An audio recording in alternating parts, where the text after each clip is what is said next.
Drake is making me a sandwich, and I'm here eating just like gummy snacks that I got.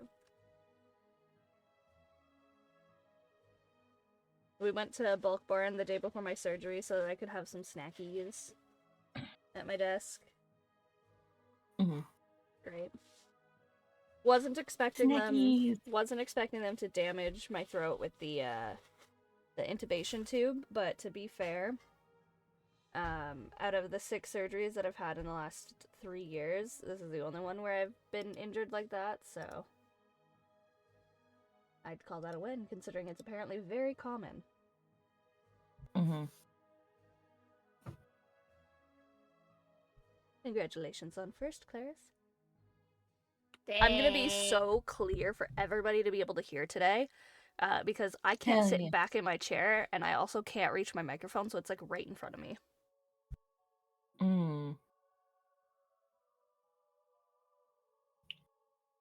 I don't want peace right now. Thank you, though. Snackies? Oh, sorry, I didn't realize I was still live. Well. I will be right back. I'm gonna go grab my tea. Yeah, everyone go grab the things that they need to grab. We have a hot minute. Hell yeah. Welcome in, Robert. I don't know if you can hear this or if you're stuck in ad break.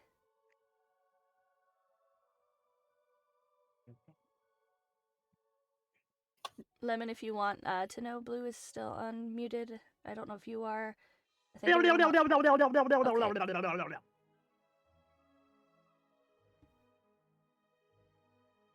Hey, listen! I make the rules, and my god hates me.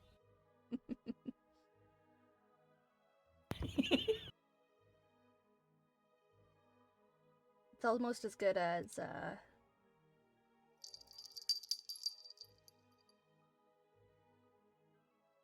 Once again, every time that plays, I think my cat is doing some short of shenanigans. Oh, excellent. That's the whole point. So we should do it more. Yeah, that's the whole The point. jingle shenanigans. Desensitize you to it.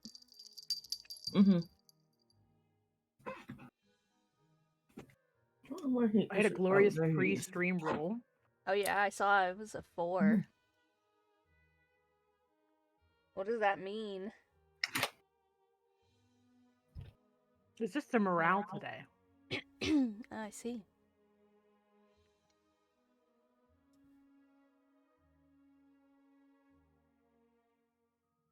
Oh, that reminds me. One of us under dice options should enable 3D dice. Only one of us, though. Why? For the suspense. Oh. Because when we roll I a 3D can do dice, that, but like. Because when we roll a 3D dice, it takes a minute for the thing to register that you've rolled a 3D dice. How did I also get a 4 out of a 4? That's fantastic. Oh shit, I'm having a great day. Alright, what did I get? Lucier got a 10. Hey, yeah. Lemon got an 8. Boris Flurry got is a not 3. having a great day. Claire's got a 20. Smooth got a 13. Flurry got a 4. Blue got a 12. Gentle got a 7. What did Enodia get? Yep, exclamation point Enodia. That's how that works. There we go. Lena got a 7. Enodia got an 8. This is going great, guys. This is going to bode very well for today's session. Hello. Hello, Smooth. Hi, Smooth. Just so you know, we are already live. Yeah, I saw that. I forgot you were deafened. All good, all good. But where's our DM? He's making me a sandwich because I just had a surgery and I can't do anything for myself. Yeah. Okay, but GG surgery went well, right? Surgery went well. Here's hoping recovery goes just as well. Woo! It's day 2 and I can already sit, so that's going pretty well. Yay! You like sitting. I do like sitting. Sitting is the opposite of standing, and therefore it is far superior. It is. I also The opposite of standing on your head. Sitting on your butt? Yeah, it's the opposite of standing on your head. Okay. Yeah. Have you not listened to that song? I have. But only like That's parts one of of the it. lyrics. Oh, Yeah. like my favorite song.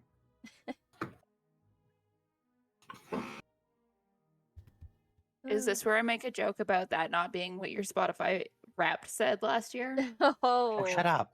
What did the rap say? I don't remember. You sent it to me and said you blamed me for introducing you to Uh-oh. it. Oh, Oh, right. Didn't There's a song called "Badger on the Green." It's a really good song. Gotcha. How did Epic the Musical place on there? Because I remember something about that as well. It was pretty high, but like not as Yeah. high. That was my fault. Peer pressure's a bitch. You gotta stop giving into it. You know, I try, and then people just make it harder. Sitting is opposite standing. I thought that was a lay down. No. A lay down is the give up. That's my body doesn't want to do the sit or the stand. Here, hold on. I haven't had Dr. So we Pepper in 48 hours, and I'm upset about it. What a tragedy. Yep. Here you go, Robert.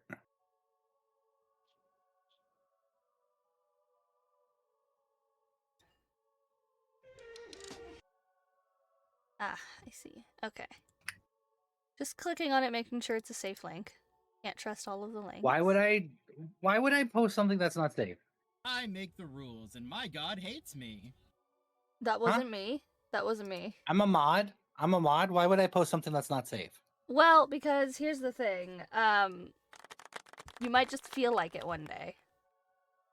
I don't know what flies in like I don't know Drook's channels, but this isn't how it goes with me. Okay. You just Oh, gotta double bonk. check. Oh, no, bonk. No, just double checking. What on earth are you carrying? You think it's a bird? You made me soup too? That's literally what you said. Oh. You want soup and sandwich? Thank you. Beep What you boop. asked for? Sure. I love you. Oh no. The plot. I would like soup and I would like a sandwich. Dang it. A Womp sandwich is womp. fine, or a soup is fine, whatever is easiest. And soup and sandwich. Hey, I have soup and a sandwich. I'm okay with it. It's not what I It's said. Something, a great something, song, you are Robert. loved. It's a great song. I listened to like 5 seconds of it and I knew I need to stop or else it's going to be stuck in my head all day. The echolalia for it's going to be for real. It's for real, for real. I already have one for a Daft Punk song right now because we play it in the play that I'm helping out with. And it plays right at the beginning and it's stuck in my head all the time now. It's not a bad song, but it's just stuck in my head all the time.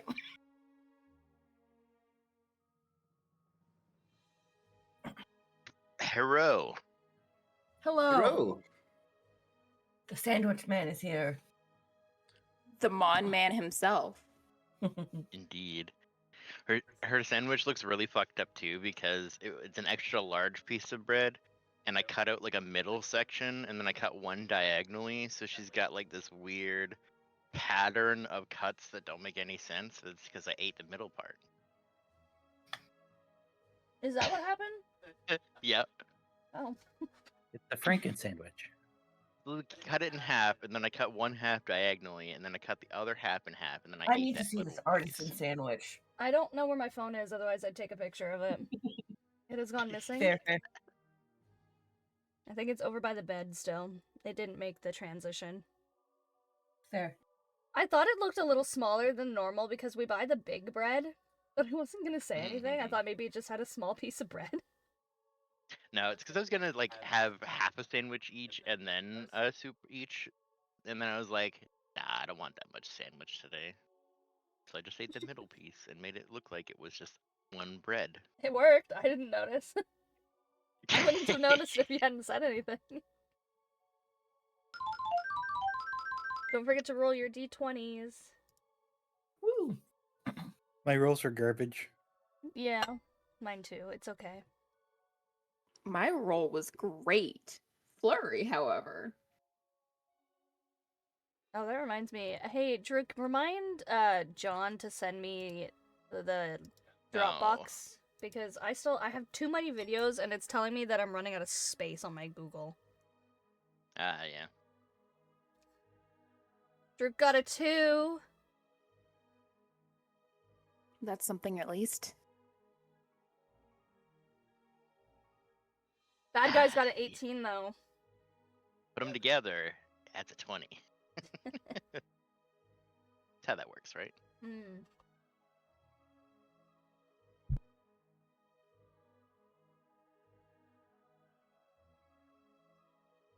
Another 18 for Corvus.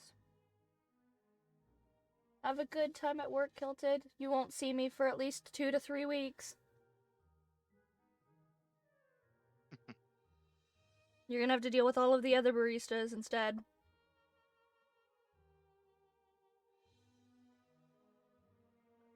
All right, so we're all warmed up. We got the wiggles and the shakes out. You got your snackies and your munchies and your crunchies. Yeah, do you need one more thing from you though? Yay. Hmm. I can't reach the floor to get myself a drink, and I really need a Dr. Pepper. Yeah. I actually don't have an energy either, so I think I'm gonna go upstairs and get one. No caffeine plus migraine is bedtime. Yeah, we've been having like a really bad storm system here, and Drew has not been having it. Thank you. That does not sound like a lot of fun. No, while he goes upstairs, he does have his headset on if we want to decide who does the... Yeah. Oh, Give you the recap. he has his microphone and headset on. I didn't realize he had it connected. We can figure out recap time. Oh my god. What is OJ doing? He's just crashed out like the cutest little drunk. I get home from the hospital yesterday, and he was just completely unbothered by me. I'm just like stumbling around because I'm off anesthesia and I can't walk very good, and he's just like, okay. Alright. I could do the recap today, if nobody else wants to, but I want to give everybody else an opportunity to do it. I feel like Flurry might need extra rolls today if Flurry wants to take the recap. I'm neutral. I could do it or I could not do it. I'm sort of super inclined. There's not any big rules. I'm already turning into a werewolf. So I'm quite inclined to just let the dice do what they do. All right. I guess I'll do the recap then, if nobody else wants it. Do it. Alright. So, let's rewind a bit here. We have just finished the battle against the tailor who has vanished and exploded into confetti. Enodia realized that Flurry is standing motionless, bleeding from bites and gashes. Gashes? There we go. With the cycle of the moon, there'll be about 19 days before this becomes a serious problem, because Flurry's probably going to turn into a werewolf now. There's different types of werewolves that Enodia knows about, the different types of lycanthropy throughout the Dreadwoods, like were-rats, stuff like that. Not my kind of expertise for Enodia there. You've either been infected with standard lycanthropy or something called loup-garou. Is that right? Mm-hmm. There's a difference between the two in terms of inherent ferocity. It's unknown which one the tailor was infected with, but since anybody who's faced the tailor either dies or is lost to the woods, it's probably the latter of the evil. Standard lycanthropy can be cured with magic. It is a curse, not a disease, that the body could fight off. Loup-garou is more serious. The only way to stop this is with the original person dying, question mark? The only way is to slay the beast of the originally infected, right? Which, if that was the case, Flurry wouldn't have a problem. But since we never saw the body stay, it's presumed that he's not dead. Lena, who's still gray, comes down and asks if anybody needs healing. Enodia points to Flurry. Lena asks Flurry if they can touch them to heal them. Flurry is unresponsive, kind of traumatized, probably a little bit. Enodia says, yeah, go for it. Just heal them, you know? It's better than them bleeding everywhere. After some discussion, and a decision is that the group will make its way back towards Saltmarsh. Enodia leads Flurry by their quarterstaff because they are unresponsive and not moving on their own accord. Jingle is napping on Boris, fully just KO'd. Me's all of the way. Lena is bringing up the rear, making sure nobody's left behind. In about 6 hours, we make it back to the river crossing. It's quite late. Jackson realizes that the party needs a place to rest and recover. Traveling much further will risk exhaustion. After some thinking, you remember that there's a way stop between Saltmarsh and Burl. They likely don't have any magical protections, but they never get robbed, and there seems to be some misplaced muscle there. By chance, on the way there, we get passed by a cart with an orc named Durag there, who knows Lena's brother coming from Saltmarsh. He's courteous enough to give us a ride towards Burl, close to where we need to get off for the rest stop and whatnot. Back of the cart is chilly and full of fish. Lena sits up front with Durag, and everybody else is shoved into the back. It goes really well, for the most part. Lena is chit-chatting, and then eventually Jingle wakes up and proceeds to try to eat all of the fish. And I'm like, no, don't eat all of the fish. And Jingle's like, shut up and take my money, essentially. And goes back to eating the fish. We stop them, and Durag hightails it out of there so fast that even Jingle can't keep up, even though an attempt is made. We make it to the rest stop. Jackson knows the owner, Briffo. They commiserate about the dangers of being little folk in this business. Bricko is an old AF halfling who takes in brigands and other ruffians who are wanting fresh starts. Steady work, no questions asked. This is why they never get robbed. We get 3 rooms, food, and there's talk of catching a ride back to Saltmarsh, or was it Burl that we were going to? I don't remember. Lena and Enodia rock, paper, scissors to see who will go tell Jingle there is food. Lena loses and goes to tell them that there's food, gets hit in the face with a rock, and turns around and just leaves. They don't want to get. They're still pouting. Lena doesn't like being hit with rocks. I don't blame her. Later, Jackson takes out a plate of food to Jingle, doesn't get hit with a rock, and again informs them that there's space inside if they want to come in and rest. They do not want to. If I remember correctly, Jingle was eating part of the tree in anger, and Boris was telling them not to do that, otherwise they're gonna lose another one of their teeth. Enodia is in the room with Flurry. Jackson and Lena have their own room since the other 2 are outside. Enodia is writing the report to Sir Eric, offering ration bar to Flurry. During my report, I run a full inspection over Flurry, a bit more detailed than when we were out at the battlefield. I notice that you're having a reaction to the quarterstaff and wrap the silver warrior's pass key around your wrist in case there is need of more silver that will help keep whatever's happening at bay. While being checked over, Enodia is mumbling to themselves about maybe having to go see Quinn, in which Flurry responds with a forceful no.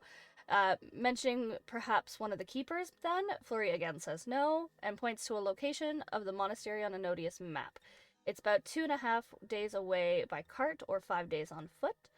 I draw out a map and go and give it to Jackson, I believe is what I did, so that you can potentially help me with that once we get to Burl, I think it was what I did.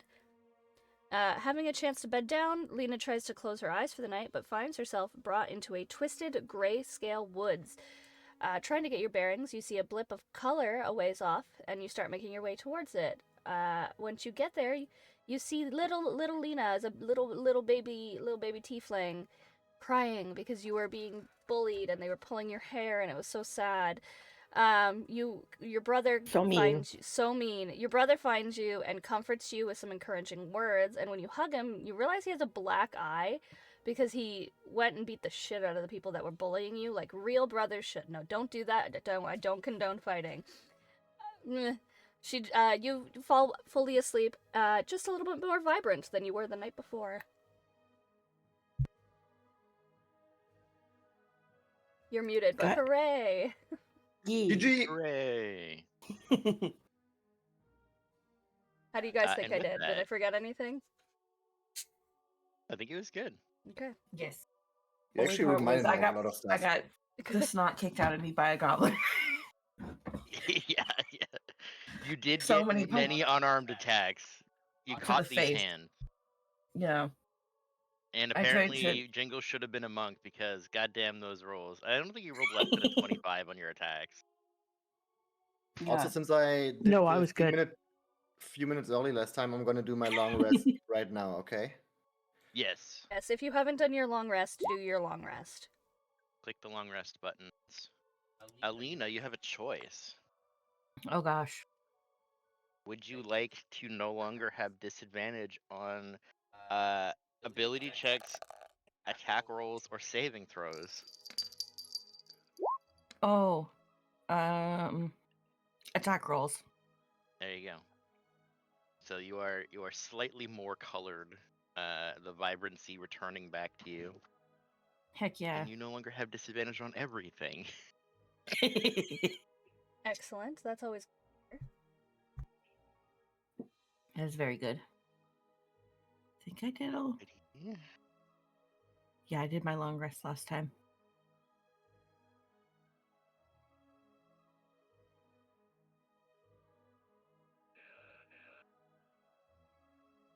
I think I just heard the Elmo Ding ringtone go off. You did. Absolutely. The what? Someone texting hold Lemon. on.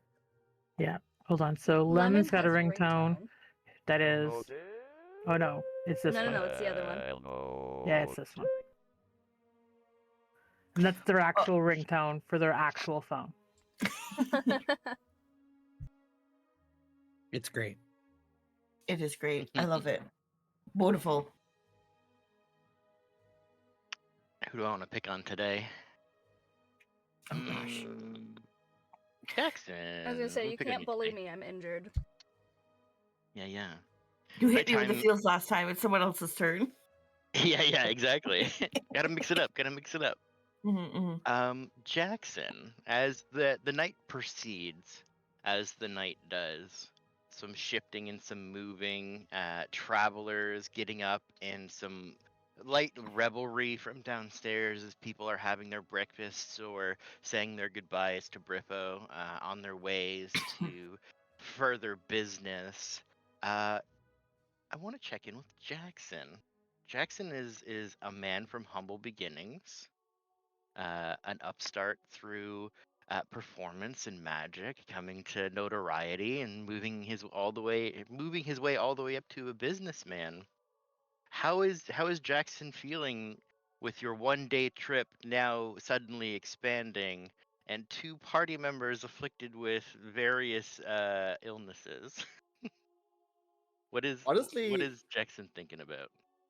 Jackson kind of feels alive because he hasn't had adventures like that in a long time, and usually his adventures were more more centered around cities and back alleys and stuff like that, and now being basically in nature, that's something new for him. But he enjoys it, and he didn't realize that he would miss a life like that. That's a little bit more unpredictable than the daily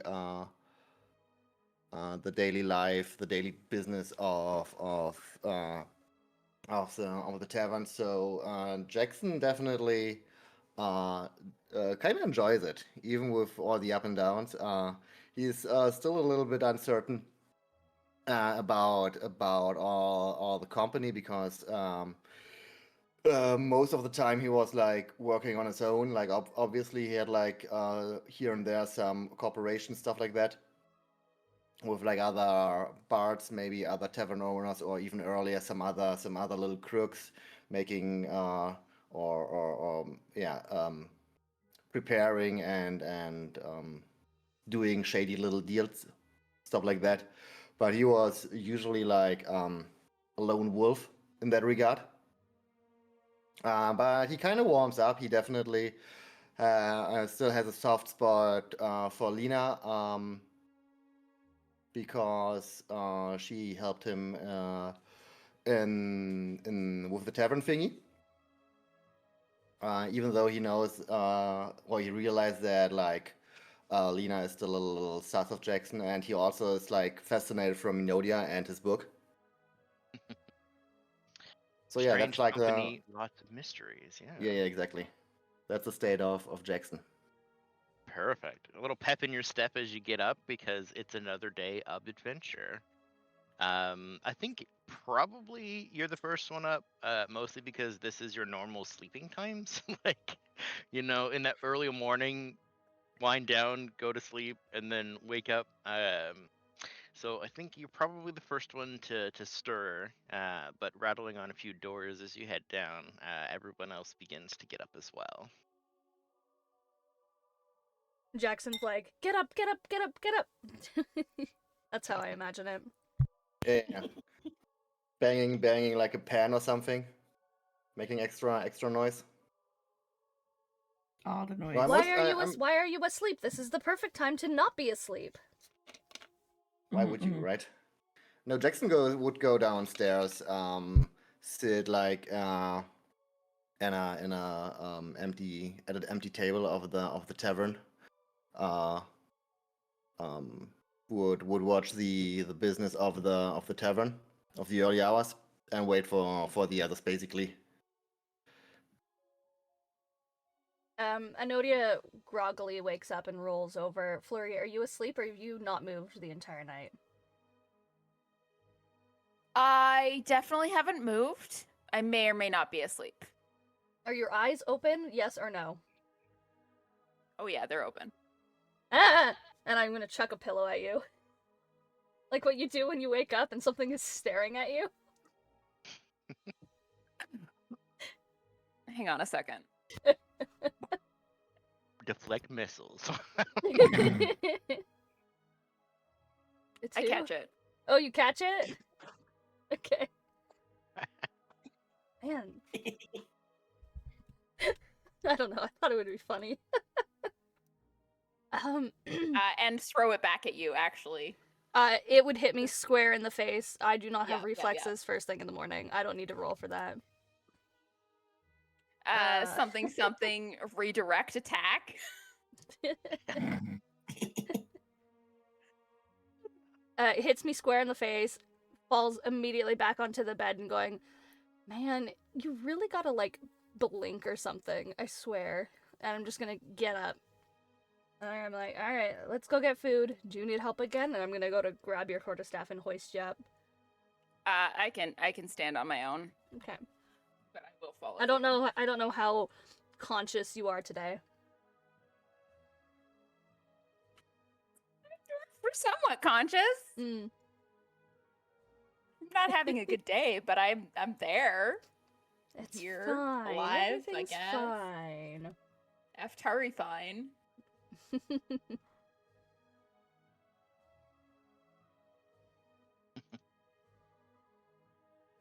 Alright. Yeah, so we're gonna head down to the breakfast hall. Alright. See, a more prepared DM would show you the inside of a tavern. But I forgot we were in a tavern, so. Oops. You know, you have access to the notes too. I know I do. For some reason, I thought we were in the woods still, but brain does brain things. I've had a headache for many days. Mm-hmm. many, many days. But that's okay. Reserved for you is the mysterious booth number 2. It is, in fact, by one of the only windows in the establishment, but it doesn't have a super good view. It is mostly looking out at the big stable. I don't know why I forgot that word. The big stable in the back, and you can see there's kind of some people coming in and out. Some ruffians doing some work, and a really like muscly, scarred man that's very lovingly brushing a horse. Like this was what he was meant to do with his life. And you have breakfast. Jingle and Boris are outside. You do get disturbed by the motion of people leaving. Are you going to powerhouse through nap time, or are you going to make your way into the tavern for noms? No, we're sleeping. Okay. We don't. The movement of others does not affect us any. You regularly sleep in a stabled area in a city, so it's not the most quietest place to sleep. Yeah. Checks out entirely. So then that would be the 4 of you at the table. Is there any duties or things that you need to do before leaving Briffos? Instead of eating, Flurry is like tucking away bits of food to make it seem like they're eating. Who's sitting beside you in this booth? Is it me or is it like Probably Lena? you, yeah. Can I roll to see if I see that? Yeah, you can give me perception, and then either sleight of hand or stealth for Flurry. Well, one of those gives me a +3, and the other gives me a +7. You said perception? Yeah. I get permanent advantage. I'm not having a great day, guys. Perception. Plus I get a +6 to all my rolls. I'm just gonna mutter while everyone else is talking. That's gonna go bad here. Tuck it into Grim. Tuck it into Gutenberg. He likes food. He likes snacks. I'll like whisper back, Jingle. Just Jingle. Understood. I'll pass you my bag of holding instead. Pocket Great. bacon for Jingle. Yep.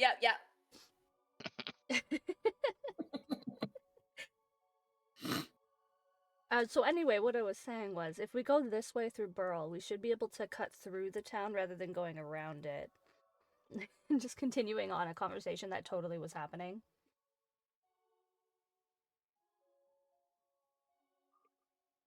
And doing so would let us prepare for rations, as well as potentially cut our trip in half by, well, maybe not in half, by like at least a couple of days.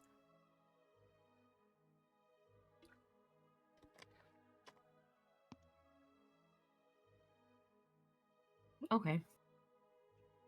Lena, do you look a little less gray today? I feel a little bit better.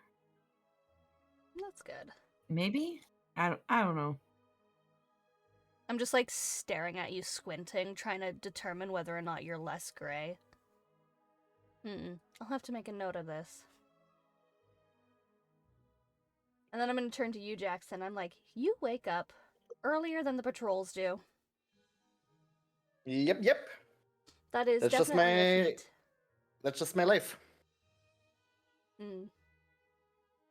And Jackson is like happily eating. Who wants to go wake up the other two? Oh, not me. Absolutely. I brought them food yet last night. I'm not doing it. Absolutely not. I turn to Fleur and I'm like, well, I guess you're coming with me. Yeah, I will follow you everywhere. Flurry can't be left alone now. I have a shadow.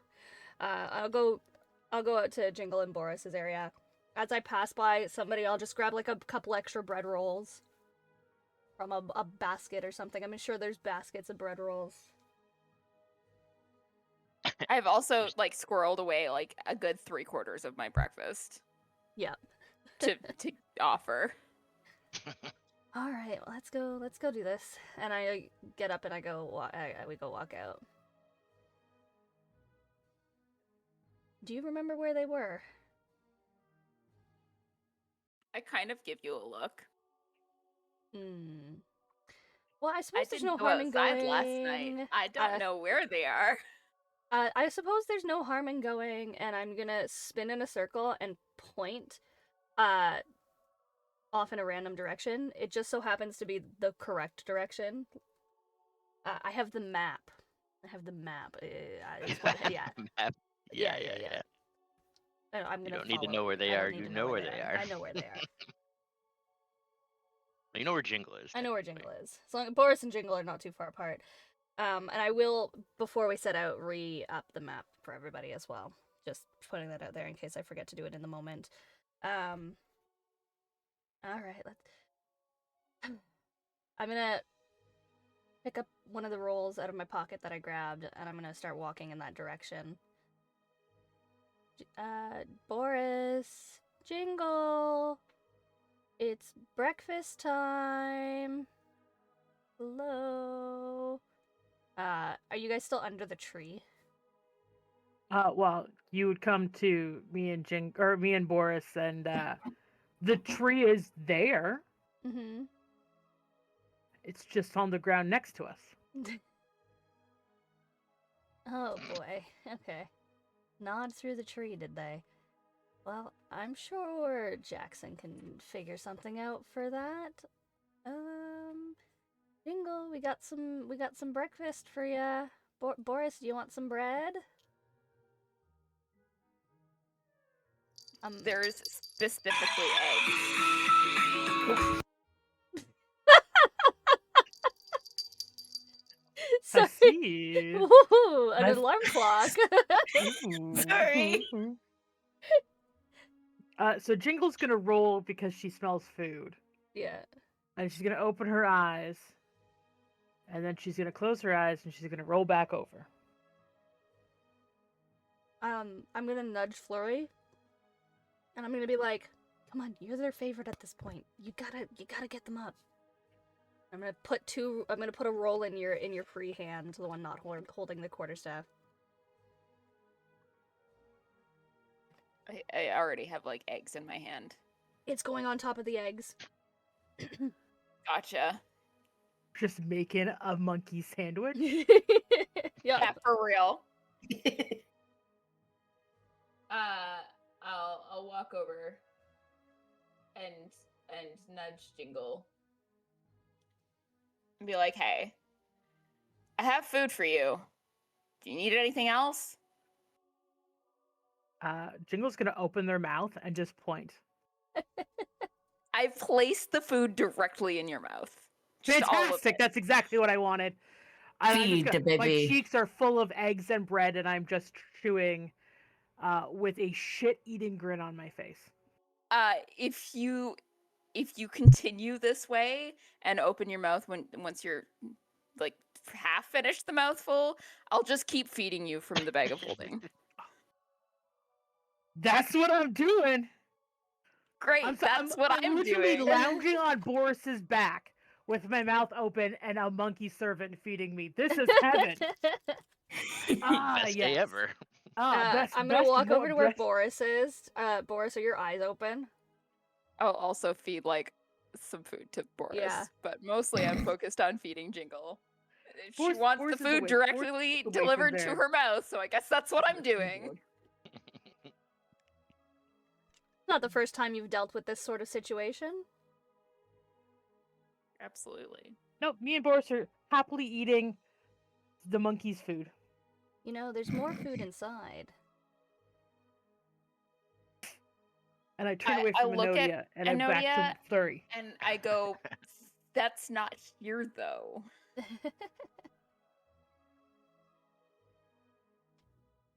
I'm just gonna stand off in the distance, awkwardly holding like a couple more loaves of bread in one arm. I'll toss one over to Boris. While you're eating, I will also explain to you that we're planning knows. on we're heading to Burl, right? Burl, yeah, we gotta go towards Yeah. the monastery, and Burl's towards the I'll monastery. basically explain the plan and explain that if I don't go get help, then I'll turn into a monster, And which no I more fish and basically already eggs. am, but I'll be more of a monster.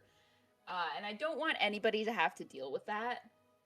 And there'll also be no more yummy cooking. And... Also, Jingle should meet the person who cooked for me before I knew how to cook. So I'll add that in as well. Oh, okay. Well, I'm down. I'm down. Yeah, as long as the monkey keeps feeding me. Yum, yum, yum, yum, yum, yum, yum. Yeah, I can keep feeding you.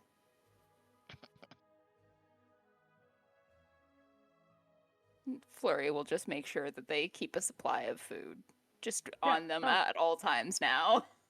We're getting up. We're following Flurry. Fantastic. I keep looking over to Nodia and scrunching my face at them. I'm gonna offer you a piece of bread.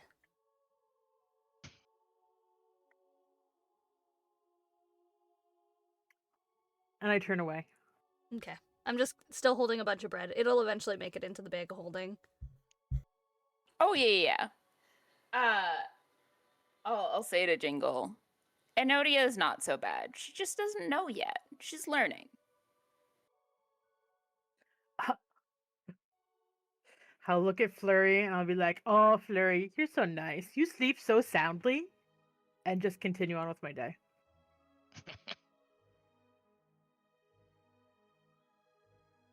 Yeah, just fair enough. Just what Flurry needed. More existential crises. Ominous words from your friends.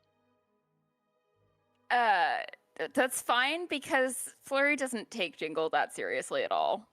It's what do I have to say to get you to do the thing that I want you to do?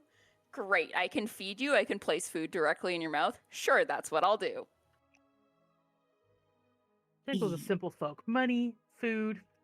We got ourselves a deal.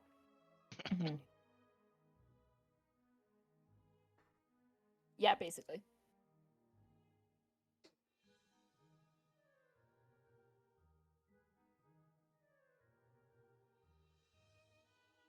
All right. Heading to Burl. Are you making arrangements for passage, or are you hoofing it? Hey, what was the second word? Hoofing it, walking on our 2 feetsies. 4 for Oh, Horace. okay. I don't walk anywhere. It'd mean, be you pretty have weird bars, to see yeah. a boar walking on 2 feet.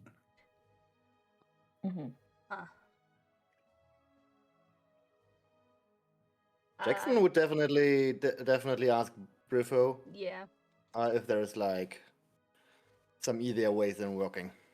If he has like an educated guess or something, or even some connection for us.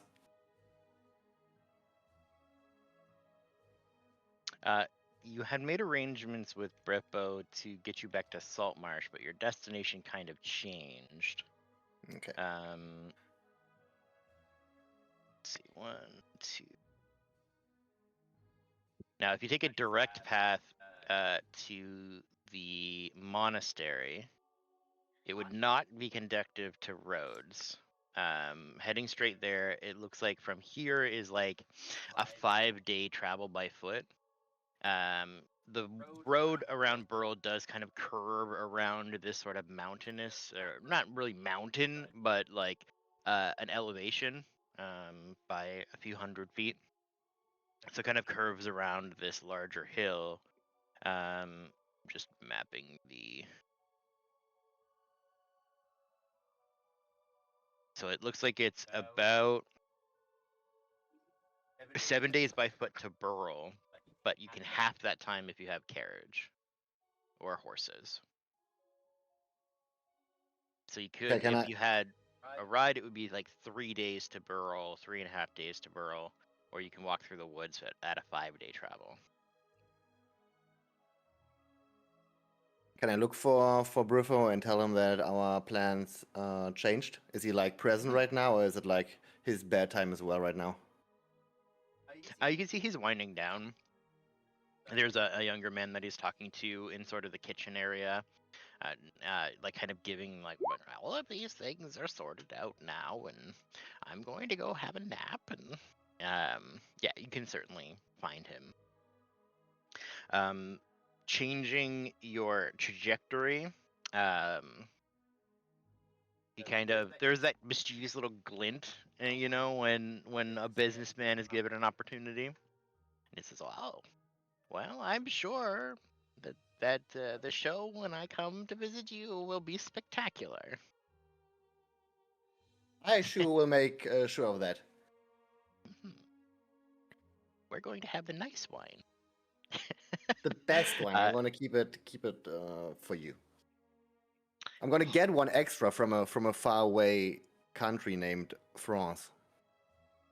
Oh, imported even. Yes, okay. Yeah, that's the best.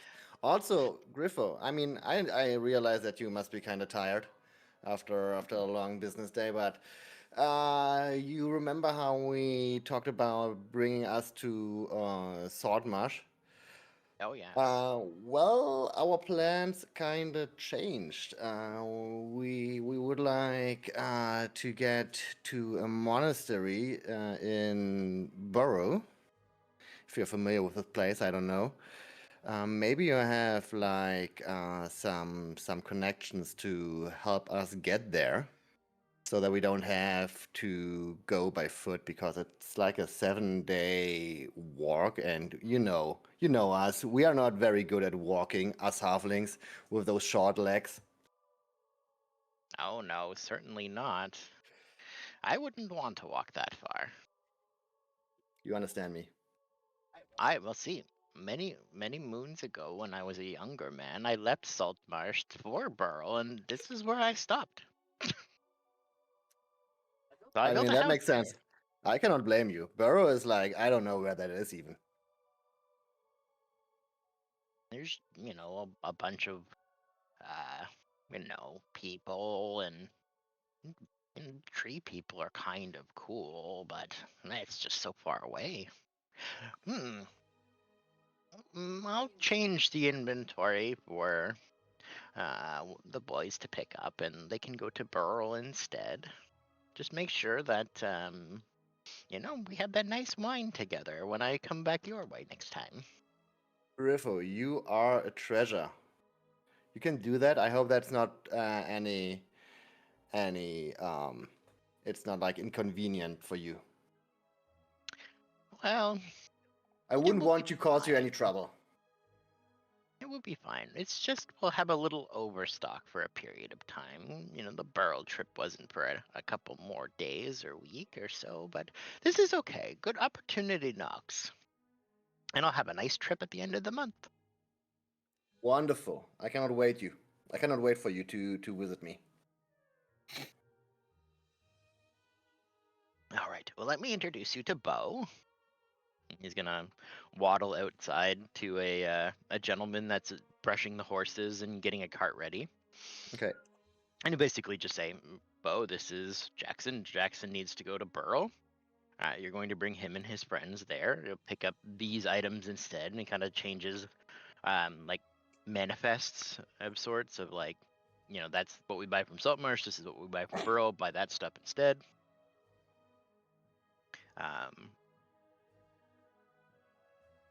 Hey, what kind of person is Bo? A human. A human. That's Bald rare. man, no beard, clean shaven. You can see there is like a big like burn scar on the side of his head, which is probably why he shaves it, because there's not much hair that grows on that side anymore. Got a big like cut out of his lip, and he's got some tattoos up his arms. But he's wearing like a nice like leather vest and like chaps. He's going to be the one that's sort of navigating the horses or using the carriage to drive you. And he's got a little bit of that chauffeur look to him, but he's still like in road leathers due to habit. but he looks a little cleaned up. How old is Bo roughly? Oh, probably like mid-30s. Okay. Bo, nice to meet Hello, you. sir. And I'm Good. stretch out my hand and gesturing that I want to shake his hand. He actually like crouches down a little bit. He's a bigger, like a taller man, but he crouches down to meet your gaze, and he looks you in the eyes when he shakes your hand. Firm handshake, I assume. Oh yeah. Okay. Bo, thank you for bringing me and my company to Burrow. I appreciate that. We won't cause you any trouble. Just the opposite. If you get into trouble, we gonna make sure to help you get out of it. No problem. No problem. Friends of Griffo, family of mine. Gives you a thumbs up. Is he like under a spell or something? He does seem awfully cheery. Give me an insight check.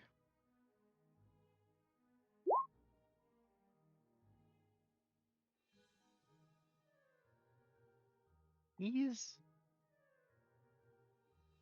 unbothered by the change in destination. Maybe he just really likes the road, or maybe his job doesn't care what city he goes to. I'm turning to Briffo and I'm like whispering, "Is everything okay with him?" Oh, he's a good chap. He just really likes to be on the open road. I think he gets stir crazy sometimes when he gets locked up in buildings or stuck to one place. He's got that I mean- wanderer in him, you know? Relatable. Okay. Well, I'm gonna keep that in mind. And I'm going back to the others to tell them about our arrangements.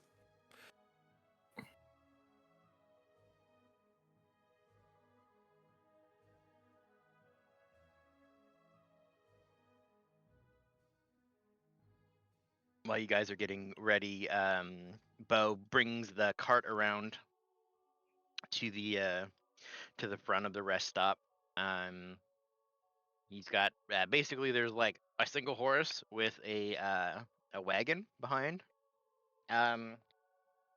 It's a little bit weird because the wagon's really nice. Like it's a high construction, like something like a wooden carriage that like nobles would ride in, and it's very much got that sort of like fine craftsmanship aesthetic, with some repairs in certain areas where there was some like damage to it. Where it looks at one point like there was spells or blades or something that had run across it, and it's been kind of repaired, but the finish is not quite perfect. So like it's a refurbished, like very fancy, like nobleman's carriage.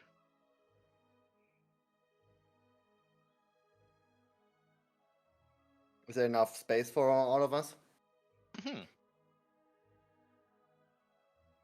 Yeah, particularly like Boris will either kind of need to be like on one of like the benches and kind of smushed with Jingle, so it's a little bit like squishing three people in the back of a minivan, but it's not uncomfortable. And there is a seat in the back that is kind of open to the air, so somebody, if they wanted to rotate out, could either sit with Bo in the front, or there's a bench in the back that is open to the air, but you could sit there too. Enodia will just kind of... Oh, I'm muted. There we go. Enodia will kind of just drag herself and Flurry to the easiest seats to get two people into. And be basically like, alright, come on guys, hop on in.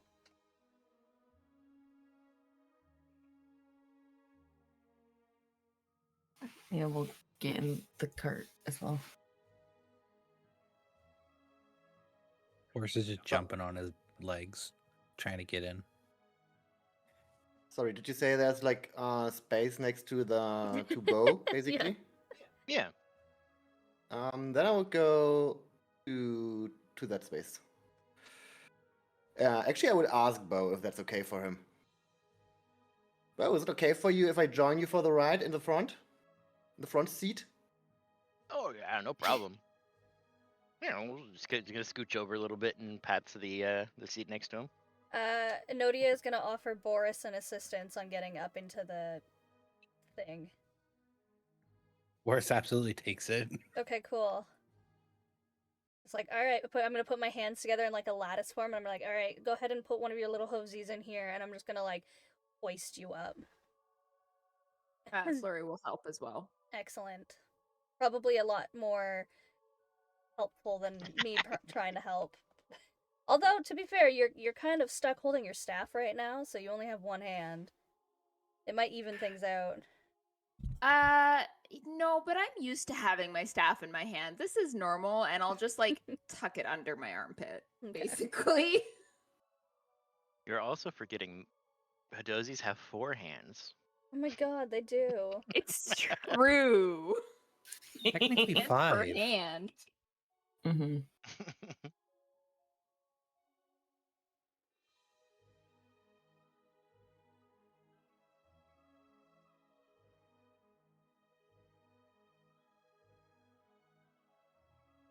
Alrighty, there we go. Got you all up here.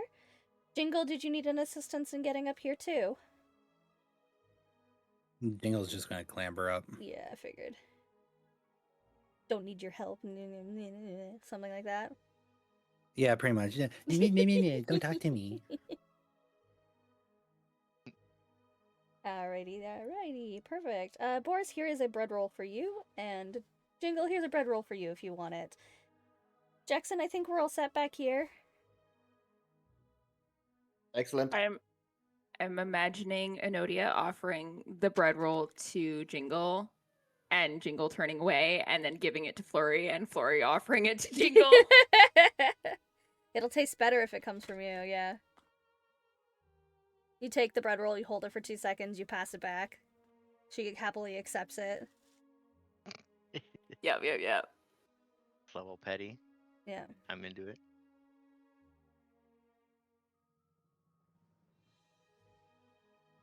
Okay, if everyone is ready, I give Bo basically the signal.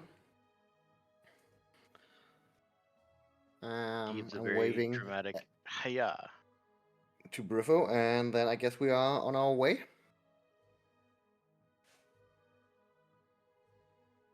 The cart toddles on. Yeah. You are driving forward. Now, on the main road, in a cart, I hit the wrong button. I do not want to launch as a player instead. Thank you very much.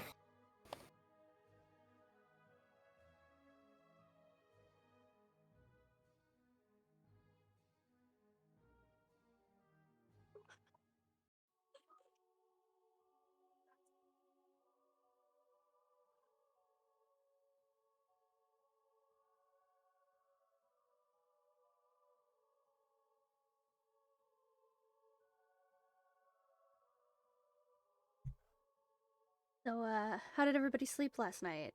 Those rooms were quite peaceful, actually. It's been quite a while since I've slept inside an establishment like that. I slept pretty good. I'm feeling a little better this morning. Good, So- good. Yeah.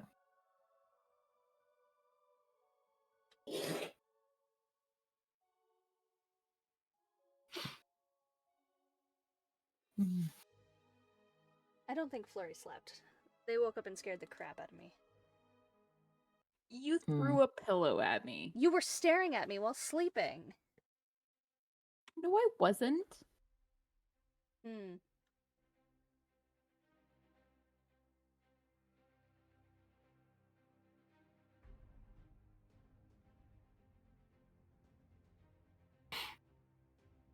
I would try to talk to Bo on the front seat and be like, "Yo, Bo, you doing a lot of jobs for Briffo?" Oh yeah. I mean,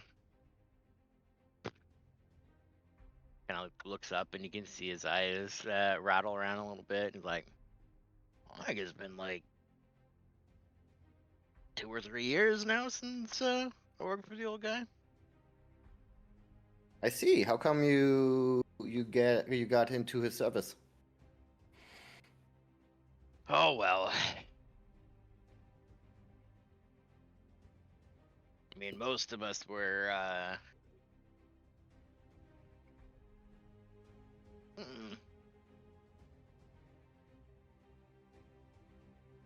in a bad way, I think. You know, not easy being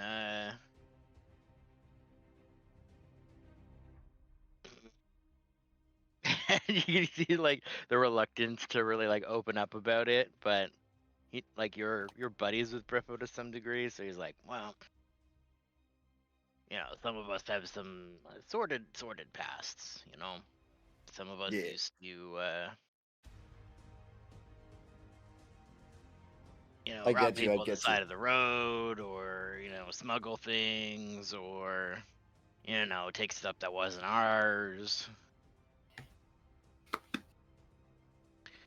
And you know, you can only do that for so long. You know, thieving is a young man's game. I can relate, Bo. And I'm actually getting up and like trying to pat him on the shoulder. He just sort of nods, and he's like, "Wow, you can see." Kind of pointing to the side of his head. You know, I got real burned up on a job, and there's nothing worse than you know, hospitalized muscle.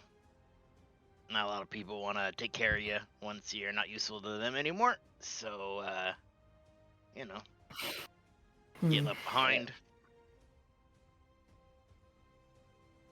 So have you been to Burrow before? Are you familiar with the roads? Oh yeah, Burrow's pretty easy. Still a little bit farther away than the Salt Marsh, you know, but you know, a little bit more like presence. There's like guards and stuff are a little more strict. You know, they look at a lot of stuff a little more closely. But it's not so bad. Better shops there. Okay, and can you tell me something about the monastery that's in Burrow? You know, in Burrow.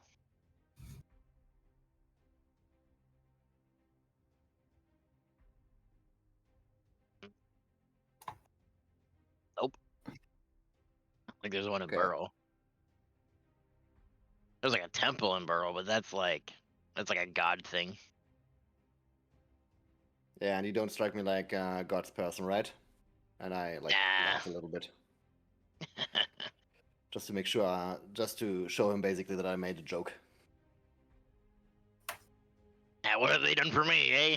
He's just gonna like elbows you. Exactly. Like, yeah. They never do stuff for the little people. We have to take our luck into our own hands. Yep.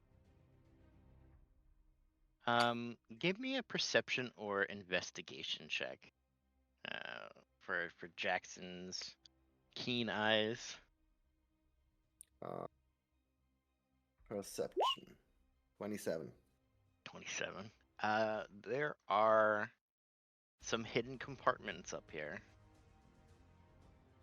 It's not obvious through the construction of it, but since you're kind of sitting here and walking around, you can kind of feel like there's a split in the seat. Very sort of typical smuggler-like behaviors. Okay, I keep it like I don't. I notice it, but I don't. I'm not speaking to Bo about it right now. Mm-hmm. But can I like,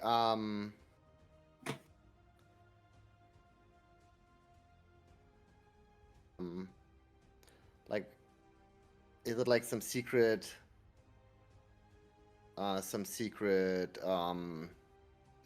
secret door or something under the seat, or like can I find something else, or like what exactly Yeah. are we So it talking looks like about?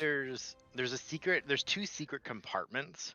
The table, like basically what he's sitting on the side that you're on right now, it looks like it probably pulls away to open up. So there could be like a compartment in there or storage. And then on the side of there's like a panel that it looks like flips down on the left side of the carriage that would have more storage or some other compartments that are there. Well, Jackson feels like he has like they're just getting started, and the road is like what? The journey is like what? 3 days, 3.5 days, or something. Yeah. So he feels like he has like some more time, but he definitely want to know what's in there.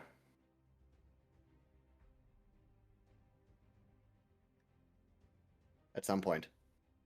But he's looking for the right time and for the right angle on how to approach this thing. Like he's still not entirely sure what to make of Bo, even though he's like working with and for Briffo. Yeah, and now you can see that there's more to this carriage that he's brought along, for better or for worse.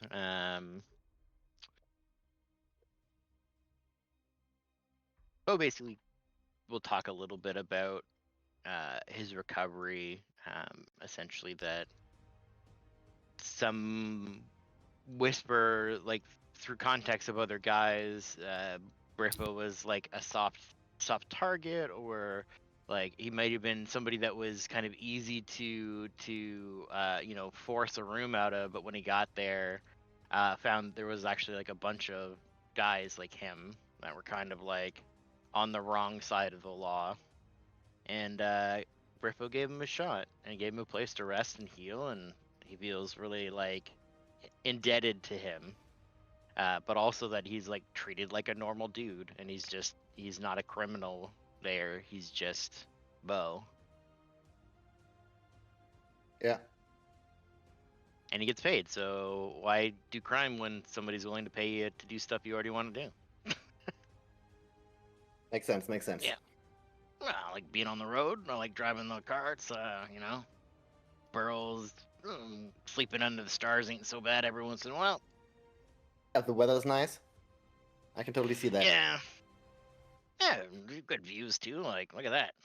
It's kind of like seeing the mountain range there. Yeah, that's magnificent. Yeah, won't see that in the back alley. Jackson does not really care for the mountains though. He was never much of a nature guy.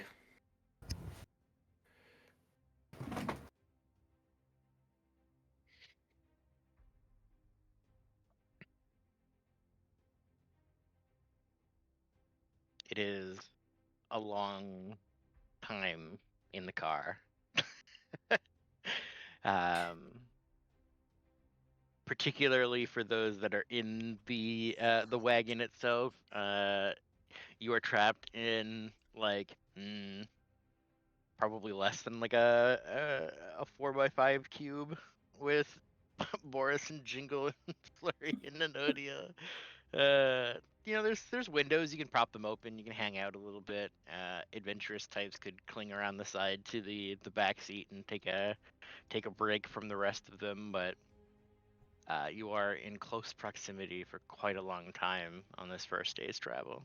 Anodia is just going to be reading through Gutenberg, seeing if there's any information that would be helpful for anything, just in general. Flurry would take out their journal and write in it for a bit, and then basically spend most of the rest of the trip just meditating, basically. Lena is kind of looking at Bo and trying to see if she knows him from somewhere.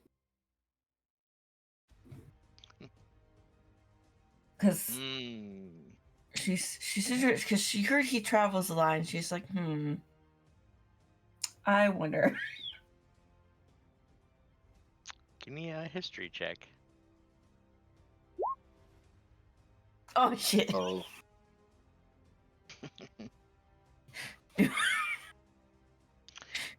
You take a look at him. He's traveling a lot. I think the conclusion you come to is you kind of have seen his face before, but it was like before the burn. And it was a wanted poster when you were at Ness's office. Hmm. Okay. Nina's gonna stay quiet for now about that. He seems like the king is interested in him not being free, but you can't quite remember. Like you didn't like examine all of the details of it, but you see the faces on the walls and stuff when they start to match with Yeah. the tattoos and stuff. You're like, hmm. hmm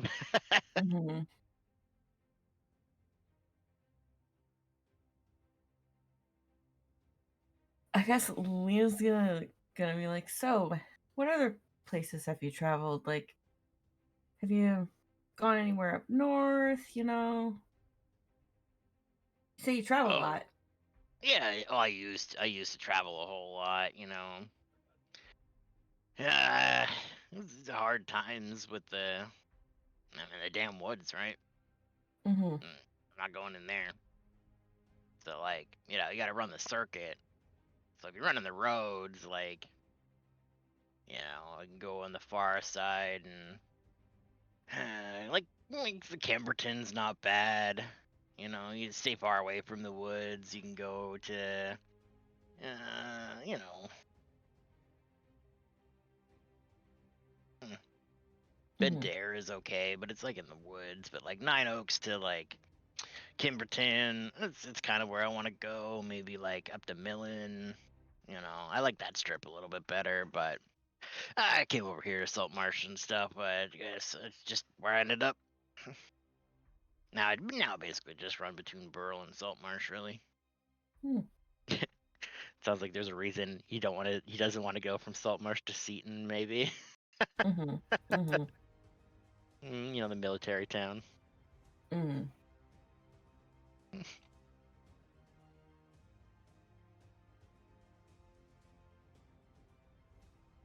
But yeah, those are my younger days.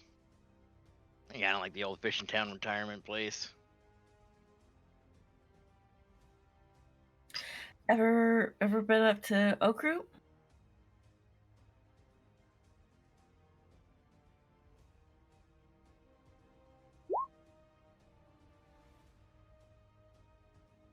Oak Root, huh? Mm-hmm. Yeah. It's on the other side of the forest, so I don't think so. All right.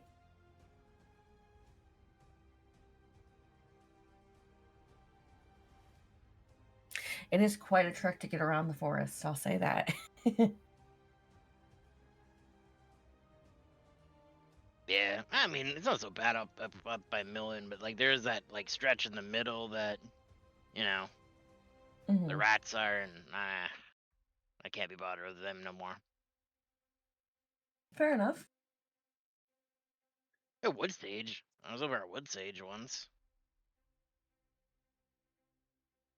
like on the road to Oak Root, I think. This guy knows his maps really well, like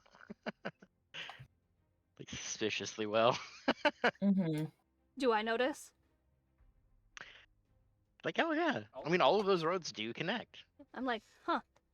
That's a very accurate internal map that you have there.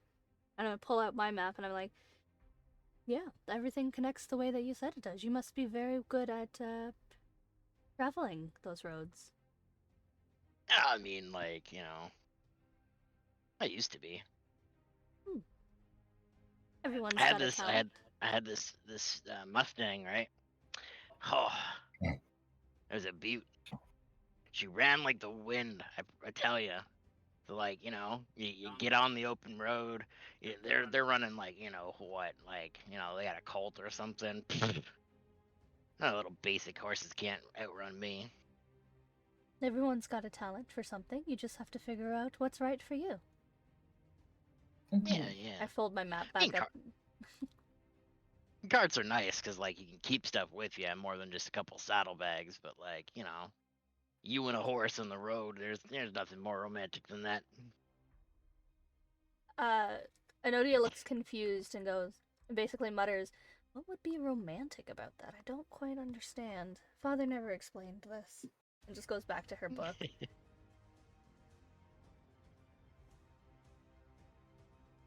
I was reminiscing about sunsets on the back of his horse at his prime.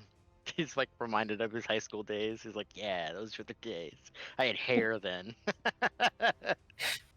I would have gone pro too.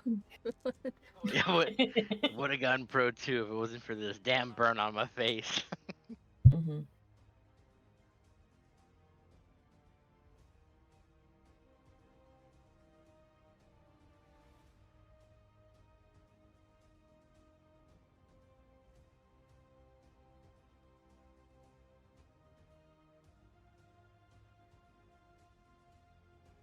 The pace of the horse starts to slow. You watch the passage of time, having some chats and eating some road snacks, as it were. Your rations are. Everything I pass to Jingle gets immediately passed to Flurry and back. Yep. You just start passing it to Flurry, and Flurry puts it in Jingle's mouth.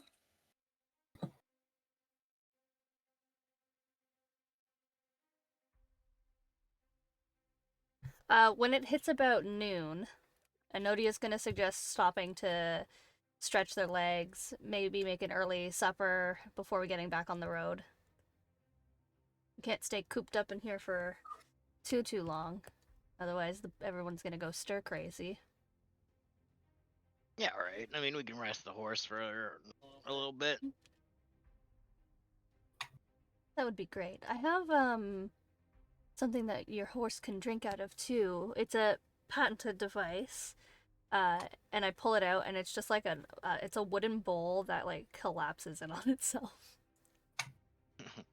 I greatly appreciate that, but I don't let anybody feed or touch my horse. Oh, you are more than welcome to feed or water it. I figured having a bowl would be easier than not. Yeah, no, I appreciate that. Don't worry about it. Oh, I got a special bond with the horse, so I got all of its everything it could ever want in the wagon. okay, fair enough. And I'm gonna turn and offer it to Boris instead, and I'm gonna be like, all right, I guess this is for you then. Of course, she's just gonna start slopping away.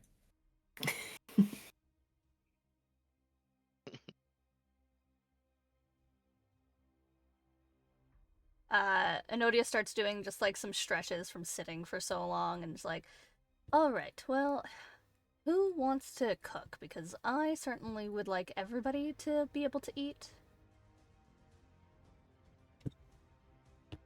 Flurry will yeah. see this as a voluntold. Yeah. And start making food for everyone else. Feel free to use the rations in the bag. Lena's gonna walk over to Flurry and be like, "Can I just watch how you do this? Apparently my cooking is terrible, and I would like to learn how to be a little bit better." I'll shrug at you. All right. I'm certainly not going to hinder you. I'm just going to keep doing what I'm doing. Lena's gonna watch really intently. Enodia is gonna, once she's done her stretches, start, like, mapping out the area. Like, a little bit more detailed cartography on the map to update anything that's been changed over the road trip that she's noticed. Which then updates on everybody's map as well.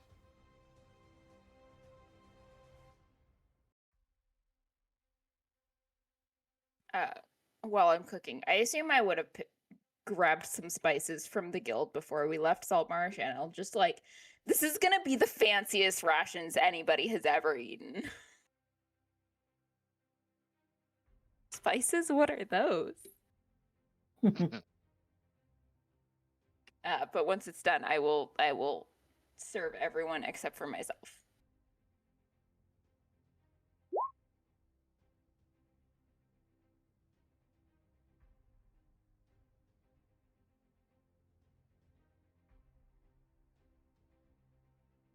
Did you make it spicy? No, it's not spicy. It's just flavorful.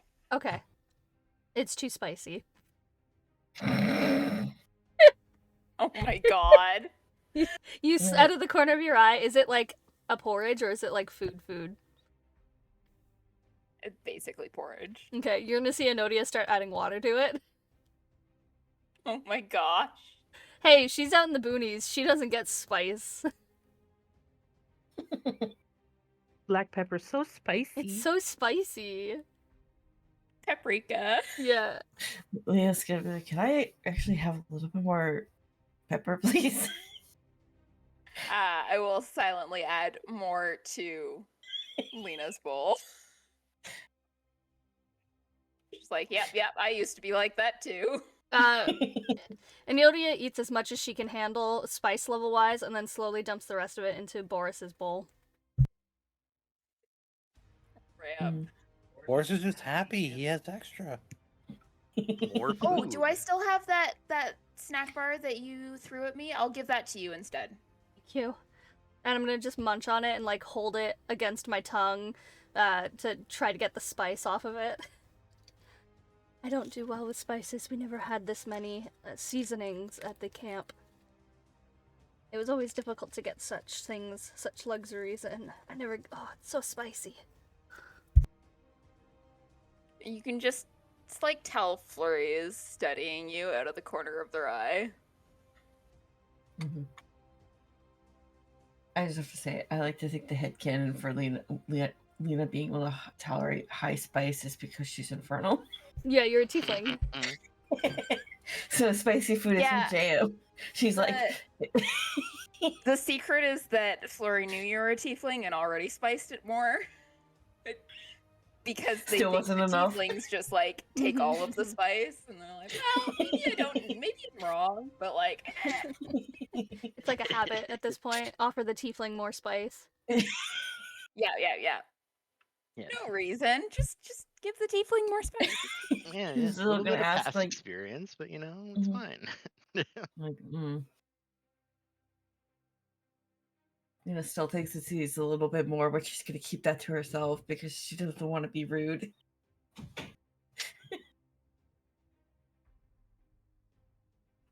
Fantastic.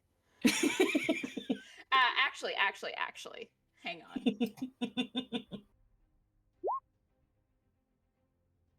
Yeah, I got no idea.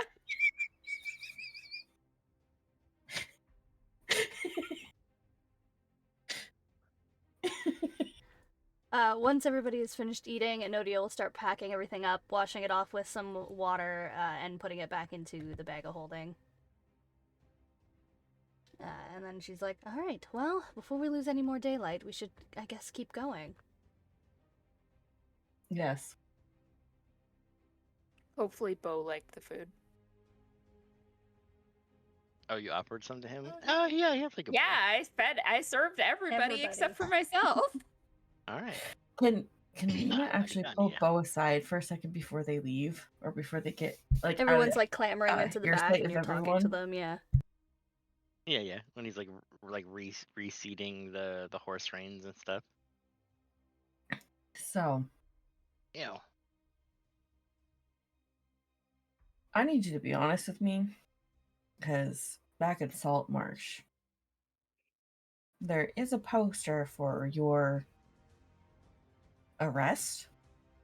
I need to know what you did. Me? No, that's crazy talk. No, it's definitely you. Just be straight with What, me. you the guard? A little bit. Wow. All right. Do I hear this conversation? I'm not. I just need to know what happened. kind of shrugs a little bit. He's like, oh, you know. Do I hear this happening? Give me a perception check. I rolled They're trying to be 21. quiet about it. 21. You can hear there's some conversation, but you're not really the word. Just that Lena's talking to Bo because they are trying to be covert. Ugh. I was trying to help Boris Boris into the speaks in. thing, and then all of a sudden, Yeah, listen, you know, sometimes a wizard gets mad at you because you're trying to take their magic soul secrets and they throw fire at you. And, you know, maybe some people got hurt in the crossfire and then they blame you for it because, you know, wizards are never wrong.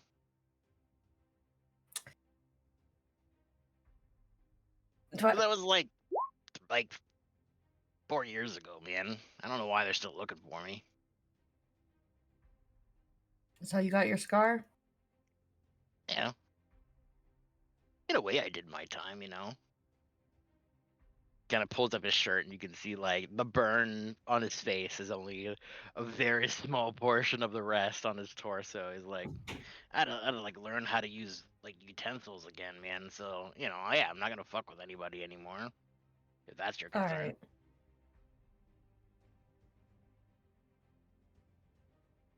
Nah, I just. Your secret's safe. I'll see about trying to get that poster down for you too. You seem like you've turned your life around. And I believe in giving people second chances. So. Give me an insight check.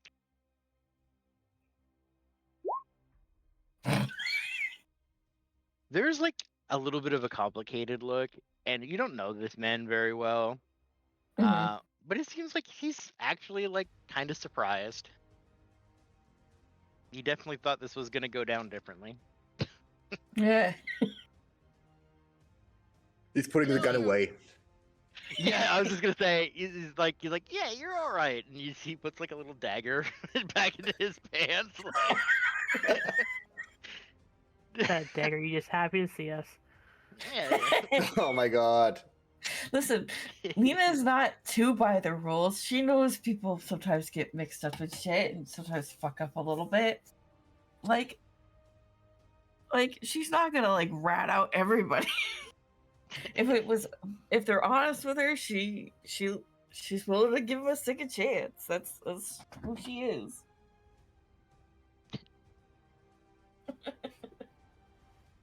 So now with that context, I think that maybe he has to turn over a new leaf, but Lena's not gonna know that.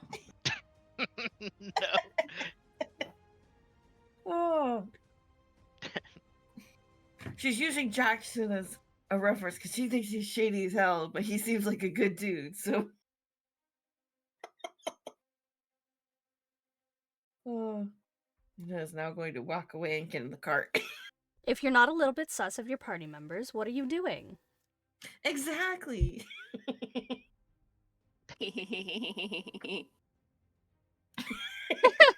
Don't make me laugh so hard.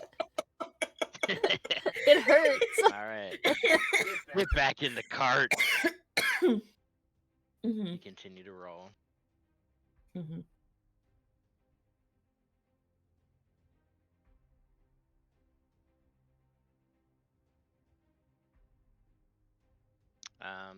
With the travel, going by cart and having increased speed, the only trouble you might have is one bend in the road. There's a part of going alongside the mountain that gets kind of close to the Dreadwoods.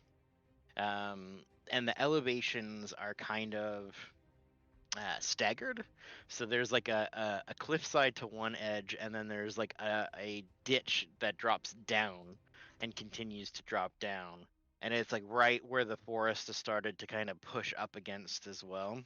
So there's that moment where you're kind of exposed to the front side of the forest, and this is what Bo would warn you about as you're kind of getting through your first day's travel. Is like, all right, guys, so like tomorrow around, you know, noon or so, we're not gonna stop because we're gonna be in this. I mean, I call it like, you know, the Devil's Bend, but like, there's not actually demons there or anything. It's just the spookiest fucking part of the trip to Burrow, because you're all out in the open, and it's like the woods, like really just expands in front of you, and like some people lose their cool around that spot. So like, I just don't want you to be like freaked out by the woods, because it's getting close there. So like, we're not gonna stop at that point, and I'd like to get like an hour away so we can either stop before the bend or after the bend, but we're not stopping in the middle. I think it would be best to stop after the bend. In my personal opinion, stopping before just lets them get ready for us if there's anybody there. Yeah. We're also gonna haul ass just a little bit. I have no Just a bit. opposition to that. Because you know, if somebody tumbles out, we gotta establish this now. Are we a no man left behind, or like if somebody falls out, we leave them?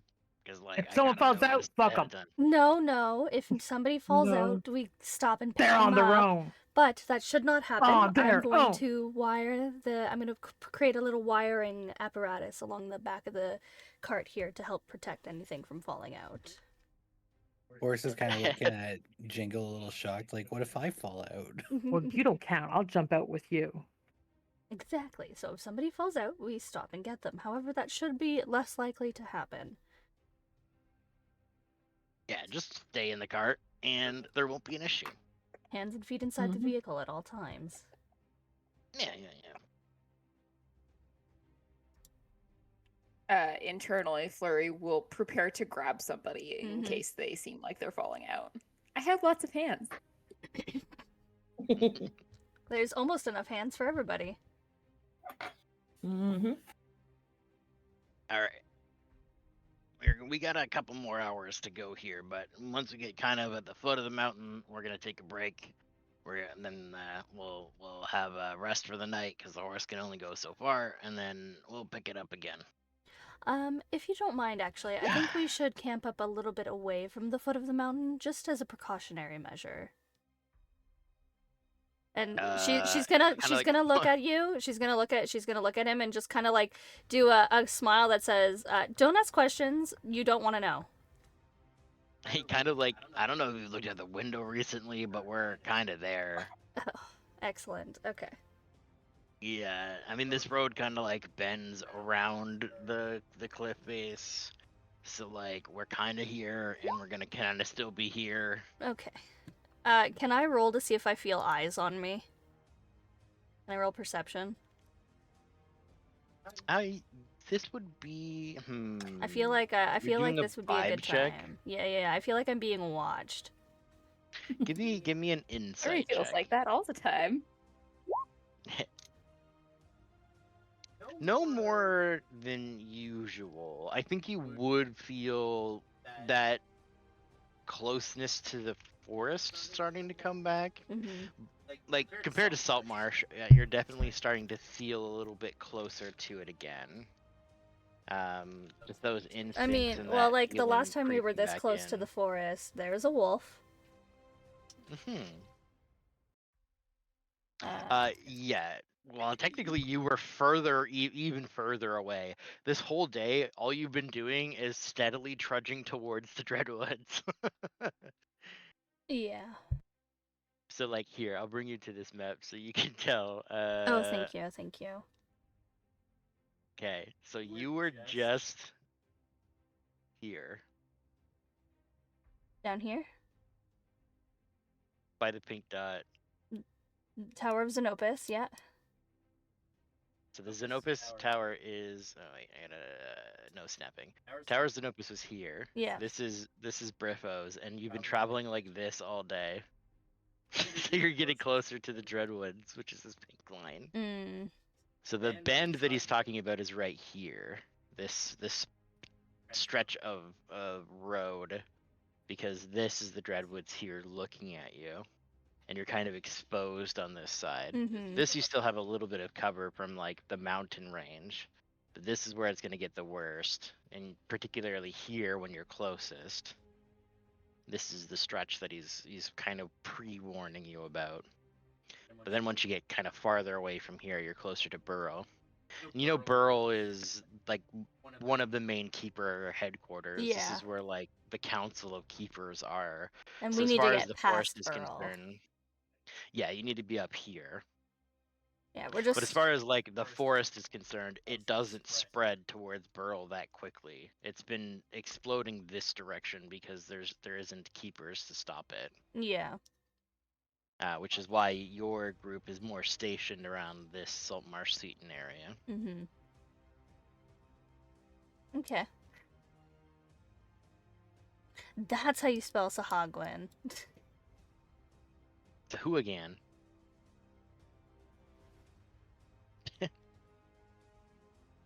All right.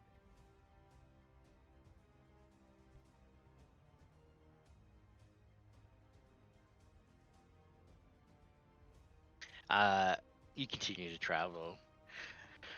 At this stretch of the road, there's really not much to do but to prep and to wait. You kind of delay your proper cooking, but have maybe car snacks for a bit until the cart pulls into a like a it's like a communal sort of campground. This is common for these types of roads where they have little like campfire pit stops. That's common for travelers along the roads to use. This one does seem like it has warm coals, but no presence. Somebody has been here but had moved on, so maybe they had lunch or dinner a few hours ago and then continued down the road.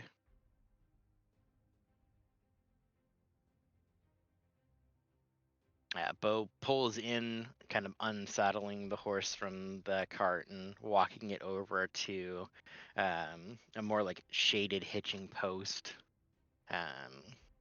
Starting to kind of like brush it down and do the maintenance, the care to the animal. Yep. Hey, we got a good one. Fire will start up easy. Just does this thing. Excellent. Thank you. Much appreciated.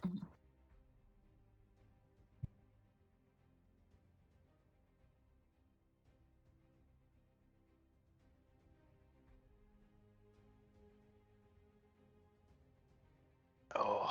Enodia feels on edge and keeps glancing over at Flurry to see if they're reacting to being this close to the Dreadwoods. That's a good question, Dia. I was wondering that too. Am I reacting, and if so, does it show?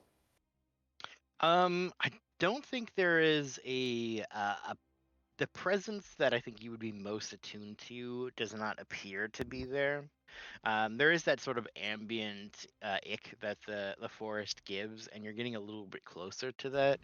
I think you've been kind of suspicious and keeping an eye on everything already, so I don't think there's more of that. More so, is infection time, is that causing any change now that we're closer to the Dreadwood? I think you could tell there is, as nighttime comes, the urge to do things, to be active, the temper and like that time to violence sort of shrinks with the passing of the daytime. You feel a little more normal in the night, but there is that, or a little more normal in the daytime, but you can start to feel that sort of influence creep in as the sun goes down. It's definitely stronger at night to kind of compel you towards action and or violence.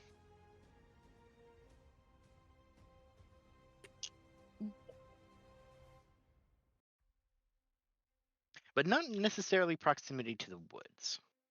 It seems to be more passage of the day. Noted. I will assume that I am managing to control it quite well outwardly. Unless you tell me otherwise, then there would be no visible change for Enodia to notice. No, I don't think so. You haven't had to make a wisdom or constitution save at this point, so there hasn't been any spikes or impulses that haven't been under your already expert control. Yeah.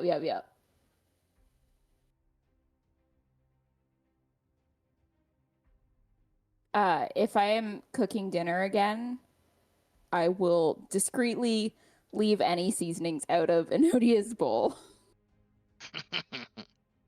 Excellent. I will add them instead to Lena's bowl.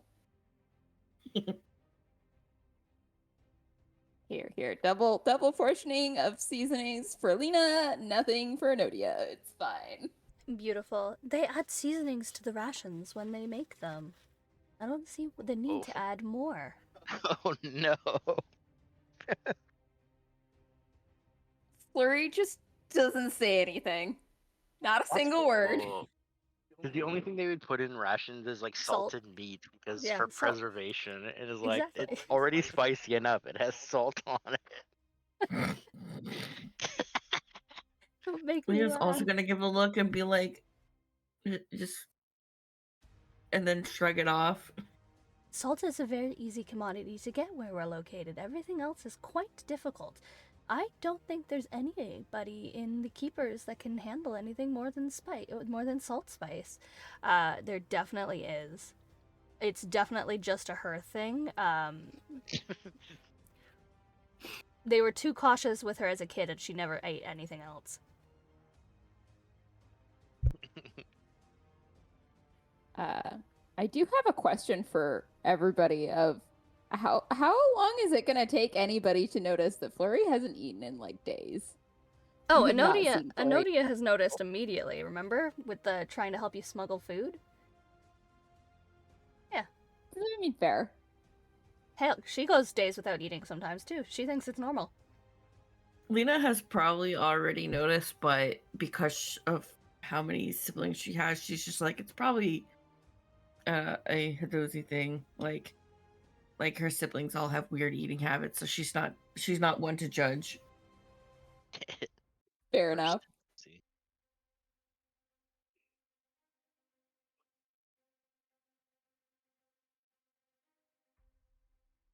Yeah. The music cut off at the really in a great time there. It got very quiet. Yeah. It did. The awkward this track silence. is weird. It gets very loud and very quiet, so I'm gonna change it. Yeah. Mm-hmm. Woo! No, not that one. The fuck is that? I don't know. Why are you asking me? Yeah, this one's okay for tonight. Speaking of nighttime. Mm-hmm. You have dinner. It is time to bed down. You can set up your Pop-up, my tents pop-up or camp. yeah, your bed rolls. There is a carriage that you can rest in as well. For both part, he seems to be happy. Like, kind of puts a blanket on the horse and lays down, like rested against the horse, and covers himself up with the blanket, and is like, "I'm sleeping with my buddy." I'm gonna sit next to with Boris. I'm just sitting with my buddy. Do the same. Yep. Enodia suggests to Flurry, Lena, and Jackson that we should do shifts in groups of 2. Keep an eye out for like 6 hours and then wake the other group and do a shift of 6 hours or so, however long the night is, before daytime. Okay. Yeah, we can also do that. Sounds good. I would like to rock, paper, scissors for the groups that go first. And also Jackson the would groups. actually volunteer to go Oh, to be in the because first you shift. nighttime, right? Yeah, and I guess Lena will be fine going first too. Like she's not perfect. ready to fall asleep yet. Cool. And Nodia is gonna go to bed then. And she's gonna drag Flurry along with them. Oh, you don't have to be drag. outside. Flurry is following. Okay, cool. Yeah, I've been having to lead you around by the quarterstaff. I don't know when that stopped. It's like a single afternoon or nighttime. Okay. Fine now. Okay. You're more than welcome to crash in this tent. They're not using the one I set up for them. There's that one available too. But I'm just gonna walk into my tent, which is bigger on the I'm inside. definitely following you into the same tent. Excellent. I have concerns about being left alone at all. Excellent. You'll notice that there's a secondary cot set up in the tent. Wonderful. I'm not going to take it. Okay. Enodia's just gonna turn down the fairy light in the center and head to bed.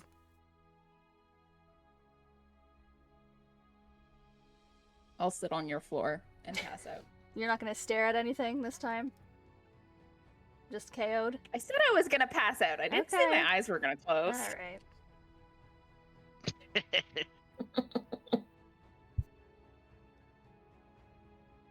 Sleep with both eyes open.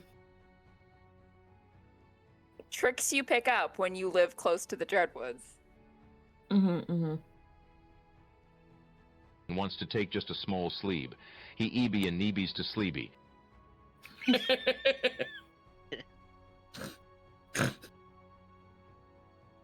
Yeah, basically. Alrighty.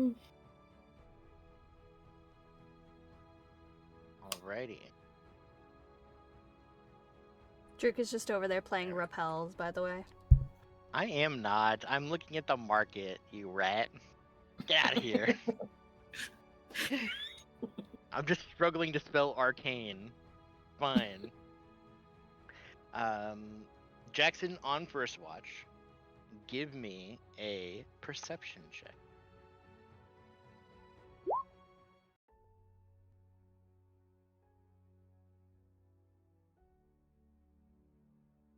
You can see for essentially the duration of your watch, as much as Bo is kind of nestled into the the hitching post with his horse and Jingle and Boris, he is awake almost the same amount of time as you are for your first watch. It's kind of in the last couple hours or so that you actually hear him start to kind of roll over and rest. But there's a period of time where he is like alert, past where everybody goes to sleep. For your watch, there's one cart that kind of rolls past before sort of the roads go silent. They don't stop at the rest stop that you're at, nor the one across the way. They do continue down the road, destined back towards Saltmarsh. But that would be the only pass in the night. There's not a lot of traffic. Maybe through superstition or through just travelers' concern through the bend. Maybe nobody wants to continue to travel at night through that if they don't have to. So But wait, otherwise, quiet. am I alone on my watch, or did Lena join me? I would have joined. Then Lena gave me a perception check. Yeah, we're doing it in groups of 2 for safety. Ah, okay, buddy system. My bad. I thought it was 1, 2, 3 watching. Damn! I got a nat 20 on that one. And that's Nice. funny. It seems like Bo kind of sticking up with you, but not really engaging. He's watching the cart for most of his time before nodding off to sleep.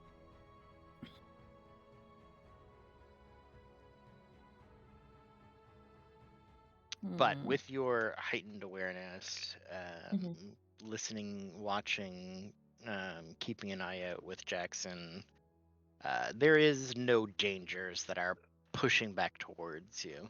No howls or sounds of wildlife that are chattering near this campsite that you're in. Mm-hmm. So, So sorry confirm again. sleep. What was the situation on Bo again? You said he was awake for a long time, but now is asleep. Is that correct? Yes, so he basically, like, in your 4 hours of watch, for 3 hours he stayed up and watched the cart. And then at the end, the tail end, he properly went to sleep. Like maybe 2.5 hours. Okay, where's the carriage? Not far. So basically, like campfire where you're sitting, across the way would be the hitching post with the mounts, and then to your left. So you're kind of like in between the two of the two groups, and then the tent would be behind you. So it's just not far, like 30 feet away. Okay. So, Lena, what you making of this whole situation, and what you thinking about Bo? I saw you two were talking earlier.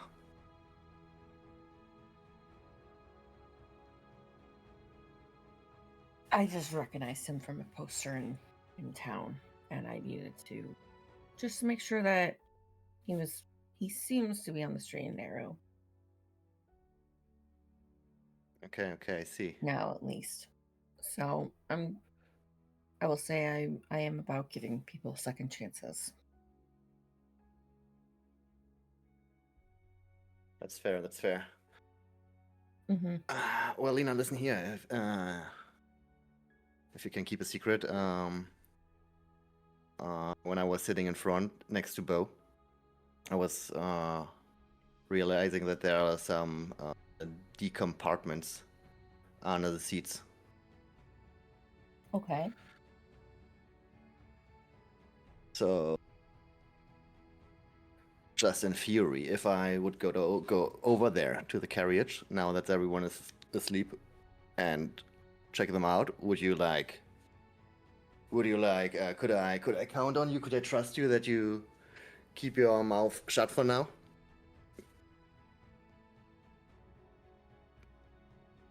Because I don't know, maybe something is fishing here. Maybe Bo's not the one who he pretends to be, or maybe he's doing something fishy that endangers the operation. I'll tell you this. If it's something that endangers us, we'll assess that if you determine that's what it is. But if you find something else, just don't tell me. Because, like I said, I'm willing to give people second chances. Got you. And Jackson would slowly but surely make his way to the carriage. All right. You can give me stealth. I would also accept sleight of hand, as you kind of creep over and try to engage the hidden compartments.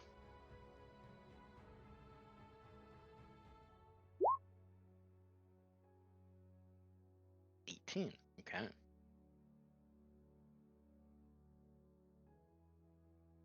Obviously, I want to be quiet. I don't want to wake anyone. Oh, okay. That's a big number. I rolled twice because it was a disadvantage. 15. It's not going to have that good of a wisdom. Okay. You creep over to the carriage, kind of climb it for as quietly as you can. It's a little bit of the moans and groans of the carriage, but nobody opted to sleep in it, so you're not going to disturb anybody with any kind of sudden motion or suspicious movement. And then You I appear would to take be a undetected. okay. Then I would like take a closer look at the compartments. Like, can I like open them like that, or are they locked in any way? They're not locked. There is a little bit of finagling as you have to kind of figure out how the compartment opens. It looks like the seat sort of flips up, and harmlessly, it looks like it's kind of colder weather cloaks or something that would be underneath. But you can see in the back there is a sliding false back, but like behind the cloths that are there.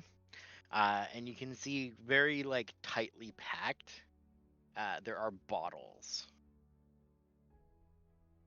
Bottles They like seem to be glass bottles. yeah. You would like spirit bottles, wine bottles, that sort of thing. Oh, okay. They're very densely sort of packed with like fibrous materials like fleece or cotton or something, so that they don't make sounds or rattle around. And yeah, you see many different bottles, but you can tell like based on the brands and stuff, this is like wine bottles or like spirits, but they've been recorked.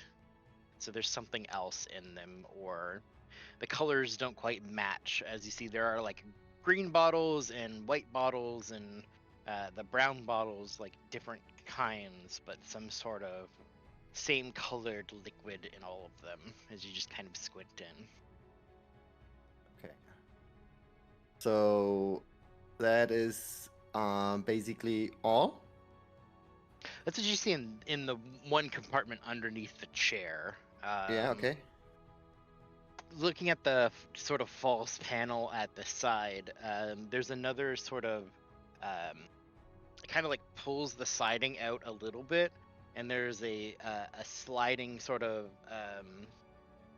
panel behind him that he would open up, and you would see that there are several spears and a heavy crossbow The that weapons. are like jammed in there to quickly access where it seems like he's not armed, but very quickly he could be. Okay. Is it are those weapons? Are they like? Do I recognize if they are like good weapons or if they're like kind of cheap, more or less useless? They're pretty standard. It seems like some of the spears that are in here are kind of dusty, where they're like backups almost. The heavy crossbow does seem to be kind of gnarly looking. Well maintained. You can tell like the string is oiled, and there's a couple of bolts in there that have some concerning shapes to them.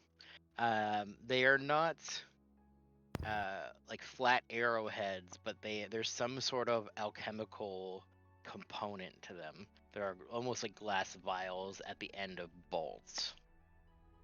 So like special bolts with like I don't know poison or something maybe. You can give me.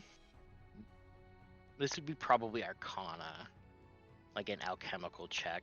If you had alchemist tools, that would be more relevant, but Arcana 15, you've seen enough alchemical components to know that these are alchemist fire. So when exposed to air, they erupt into flames. Okay. Which all right. Maybe something you could use on a human, but definitely would be much better if you're trying to ambush someone else's cart. Okay, so I would close everything again.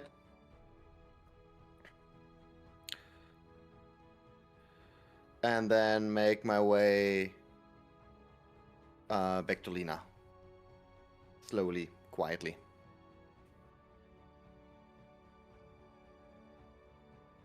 It's also Do a it. big refurbished cart. And it does stand to reason that if there's 2 secret compartments, there's probably more.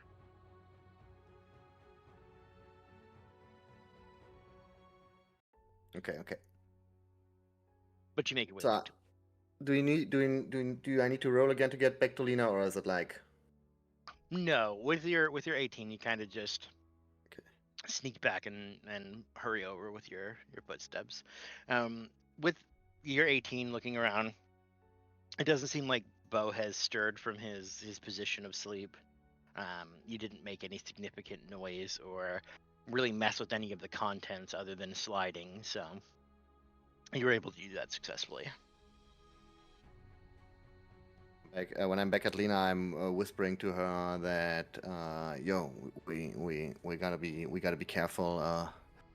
I found some wine bottles, but they have been opened before and closed again. So there's a good chance they, well, let's say, changed some of the ingredients. And in the other compartment, there were some weapons and some crossbows and bolts with like special effects.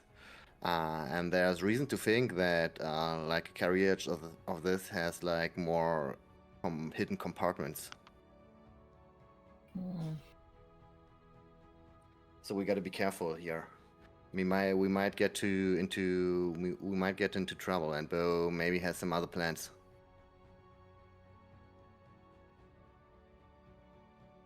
All right, good to know. I'll make sure I keep an extra eye on him then. We all should. Mm-hmm. Do you think your friend knows about him doing this with his cart? Hard to tell. I wouldn't think so, but I can't be 100% certain. All right. Like in a business like this, it's like really difficult to find someone you can trust for 100%. Mm-hmm. Do you have any people like that in your employment? I mean, I have some people for when it gets rough. Yeah, I mean you've met some of my bouncers, but Right. mostly I'm running a clean business except for, well, you know, some light smuggling and some illegal card games in the basement. Nothing too fancy, don't worry. You're just kind of gonna give him a little side eye, but then she's just gonna keep looking off into the night.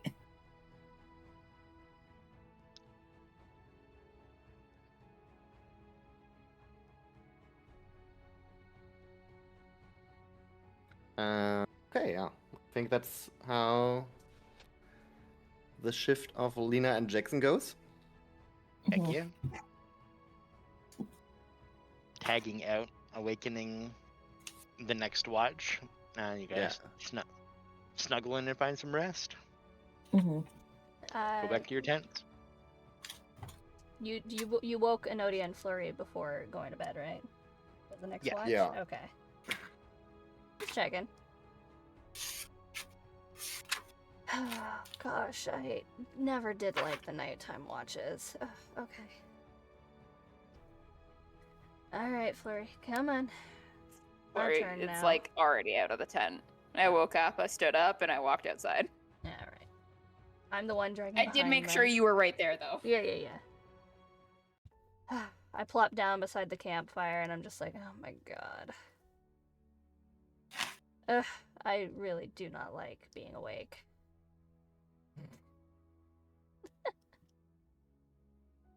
Flurry is like standing there, but I'm gonna like quietly do like push-ups or something. Just casually doing push-ups. Maybe have a little too much energy and we regulate. It's fine.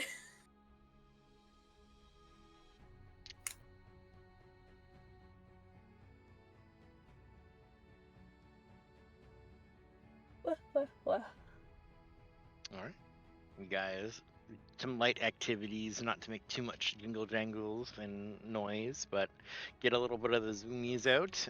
Give me perception checks. Ooh, excuse me. I'm being pulled in too many directions. Somebody's asking me about whoopers. What am I doing? Perception? Yeah. 24. Sitting at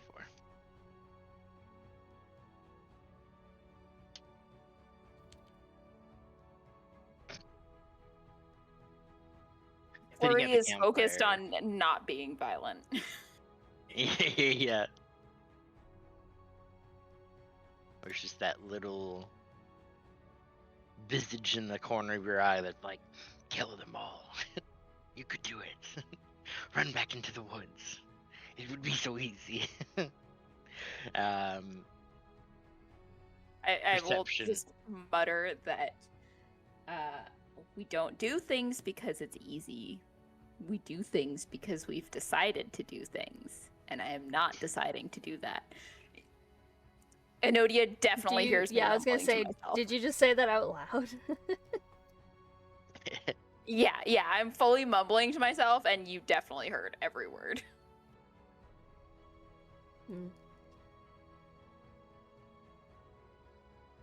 The fact that we could doesn't mean we're going to. I'm like talking to myself like I'm a small, impetuous child. Gentle parenting yourself. Sure. Hey, I'm not parenting anyone.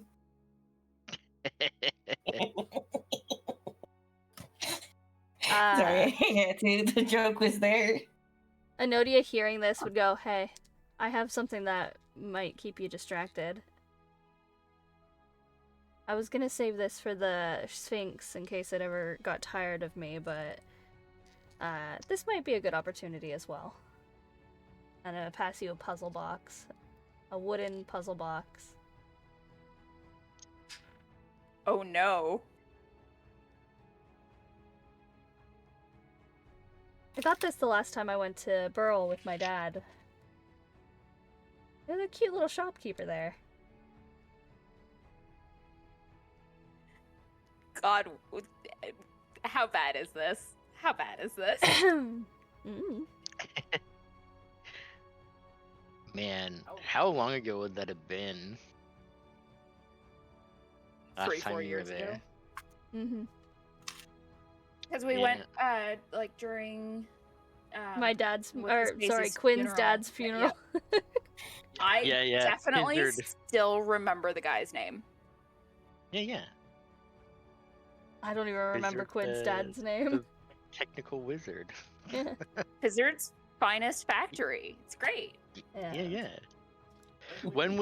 How old is the puzzle box though? Was that a recent purchase, or would that be something Enodia's had for a while?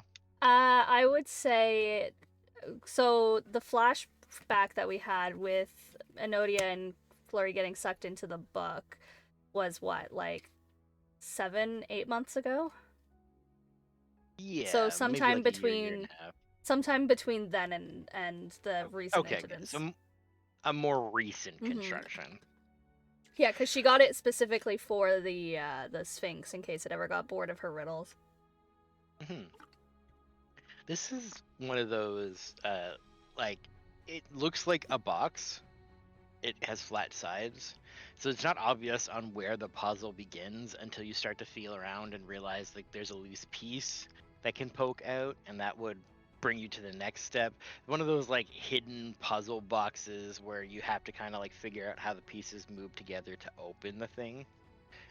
You would definitely see the stamp at the bottom and recognize it immediately.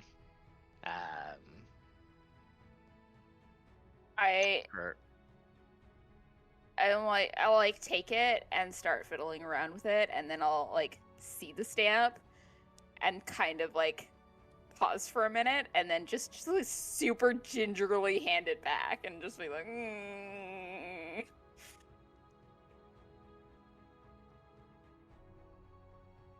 There's a lot of memories buried there that I don't really feel like rummaging through, although they are coming at me and for me, and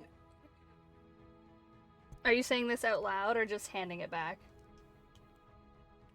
You would just see me like freeze and then super gingerly hand it back to you.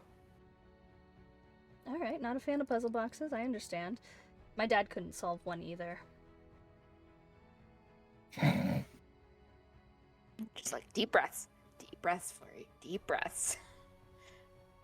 I'm gonna start like the fancy push-ups where I like push up and then do a soft little clap at the at the top.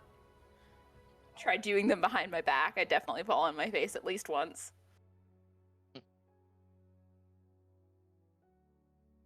Taking inspiration from Flurry, Enodia will take out her dagger and just start doing practice drills with it to keep herself awake because she's super tired. She really wants to go back to bed.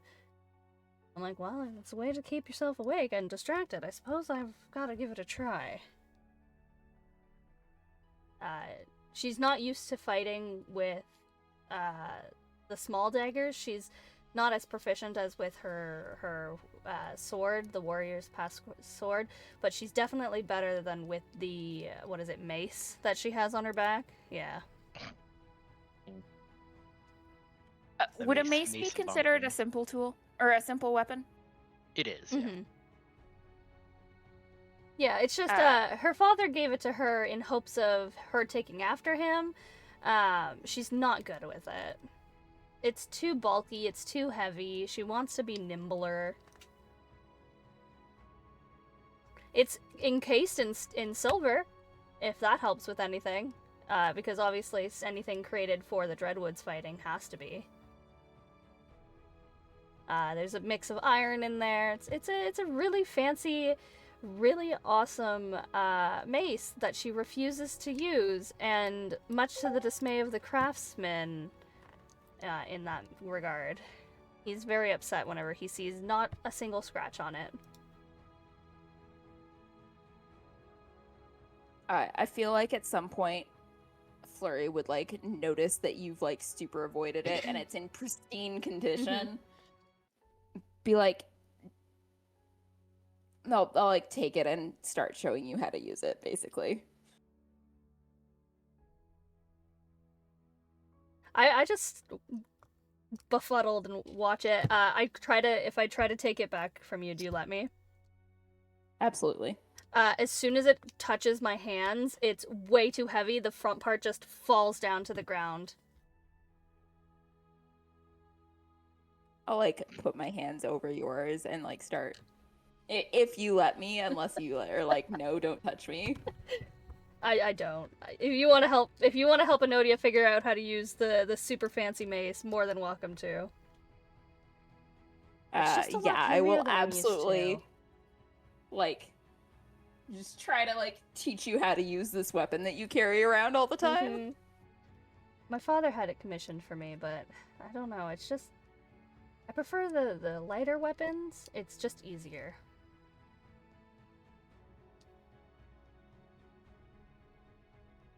I'm assuming you're just helping me lift it. Yeah, I'm like helping you lift it and move and stuff. I am legitimately trying to teach you how to use this, but I also am not talking, so it's not real helpful. Yeah. It's like a really clunky training exercise. Yeah. It's basically a way for me to be focused on something that isn't hurting or killing. Yeah. By the end, I'm assuming that I'm at least able to hold it upright, if a little clunkily like. But definitely better than I was. My father says gnomes should really be proficient with these types of weapons, but it never quite fit right, you know?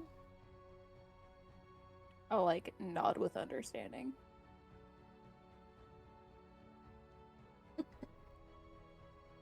What time How or is it? why Flurry knows how to use a mace? We don't know, How but or I why? do. Yeah. It's basically just a staff with a spiky end. I mean, yeah, exactly, basically. Yeah.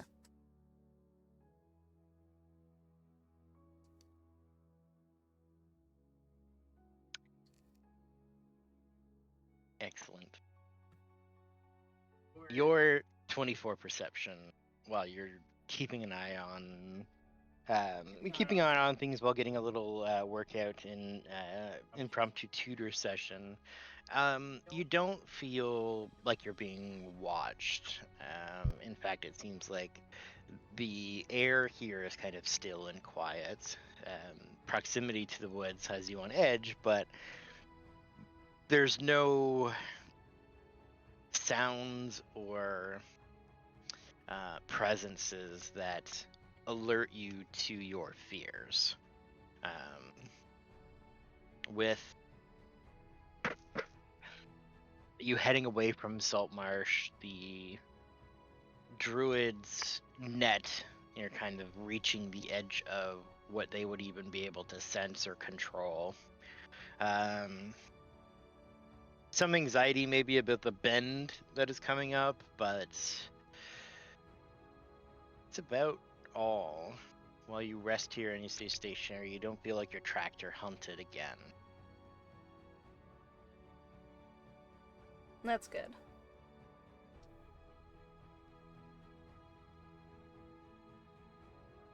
And it's time to rest again. Do we get a long rest, short rest? We didn't really use any skills, I don't think. Nope. It is long rest time, though. Okay. I'll just click the button to click the button. I think my magic missile recharges if I haven't used it or something.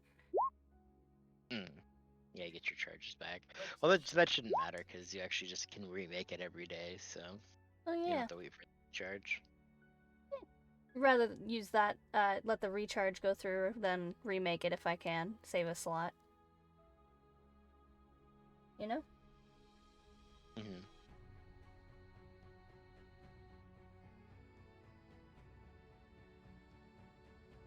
Alright. Well, I suppose we should get started on breakfast. The best way to wake up jesters around everyone. I'm gonna make porridge.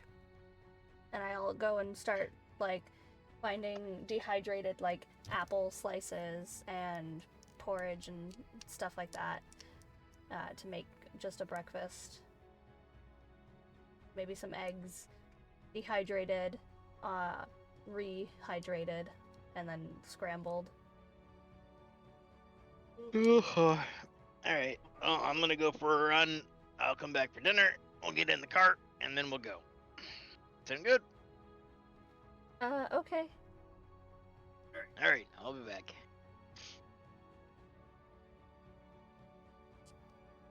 What a strange man. I do appreciate the ride, though, as I'm just making breakfast.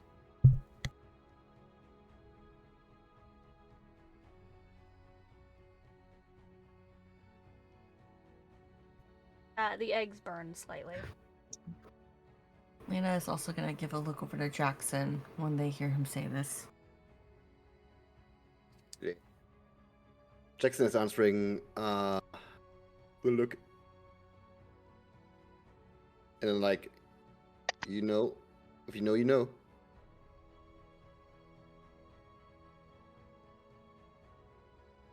Hmm.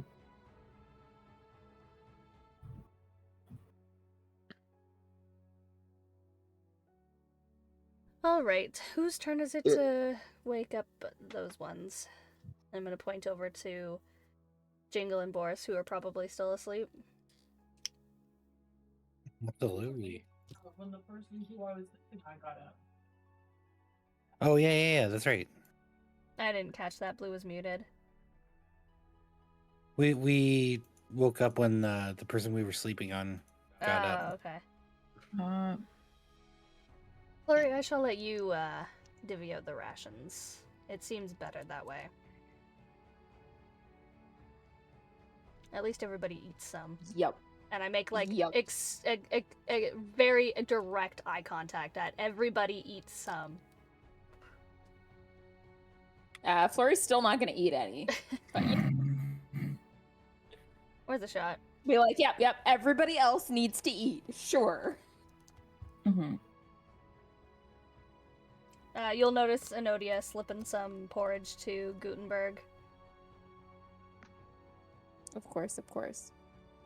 In the in the morning light, would I have an idea where like other compartments could be on a carriage like that? You can give me investigation. Did he take the carriage with him on his run? No. Okay. No, you just went for a run. The horse is still No, tied up. I'm gonna reroll that. Session reroll. All right, all right. Oh my, you got to be kidding me. Okay. You try to take like a circle around, trying not to be super obvious about it, but like acting a little bit more like just checking the carriage and making sure there isn't anybody like hiding underneath it, or just a perimeter check kind of. There is like an obvious storage compartment. It's telegraphed. You are able to kind of like swing it down and take a little peek inside. It's mostly empty. There is like the ledger that Riffo gave him is there, but it's just kind of a dark space, where like basically under the seat of where like the interior would be. You can tell that there's some cavities of like, well, the seats are here and this is how like the interior, so there's going to be gaps there and there, but just passing through, you don't have enough time to really find any more through like a quick pass around before Anodia is bugging you and you see Bo start to like head back your way.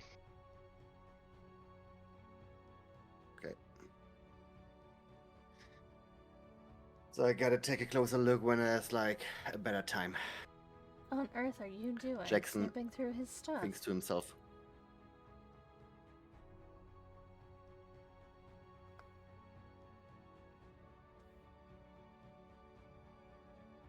Jackson? Okay, sorry, what did you say? What on earth are you doing? Snooping through his stuff. I'm just making sure everything is alright. Why wouldn't it be? I thought they were your friends. I mean, friends is a strong word. If you know what I mean. Wink, wink. She has no idea what you mean. Right, yes, of course. Flurry would know, right? Right, because I have a shadow everywhere I go. You're behind me. I am literally right there. Yep. I'm not saying that Flurry sees themselves as your guardian, but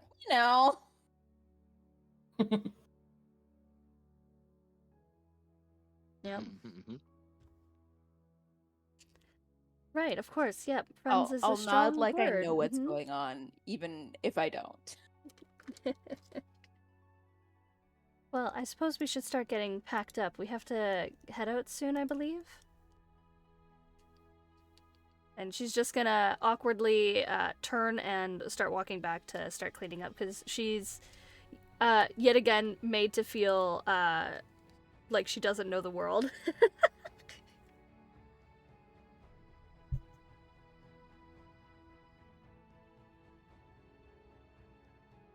In the Keepers, you trust everybody who is on your side. Otherwise, who can you rely on?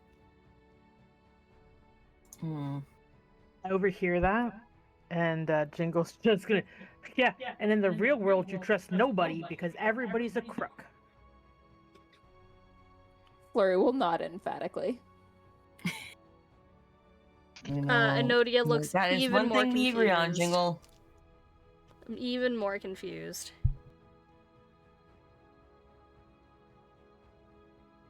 Ah, yes. That of a sheltered child.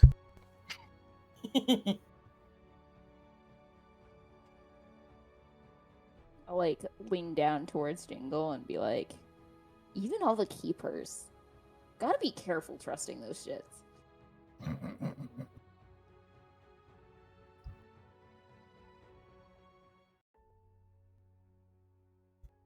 Wait, what did you say? I got zoned out for a minute. I said, even all the Keepers. Gotta be careful trusting those shits. Why? What did we ever do? We've done nothing but good things, I think. starting to question a lot now. Flurry will just keep looking at you as you start to question yourself, and then I'll walk away. I love how this whole stand adventure behind you again. will be about Enodia learning about the real world. But my father There's said there's that we always one of do those in the good. party. The woods is obviously bad, and keeping it at bay is obviously good, right? It's keeping people safe. Yes. I don't understand. Hello. Sure, Enodia.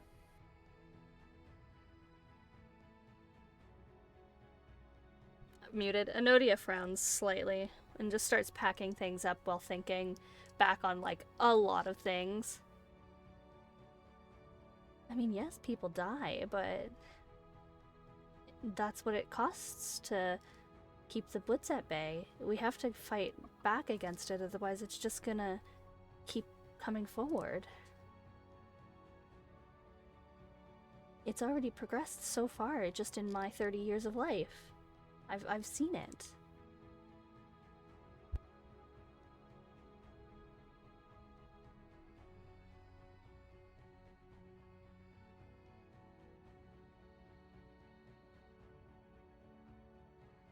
She's just cleaning up.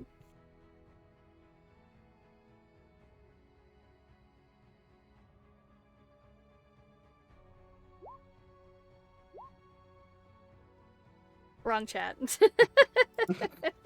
Twitch chat's just telling you to shush. It's fine. It's fine. Shh, everything's good and dandy. Everything's fine. Aftari would be so proud.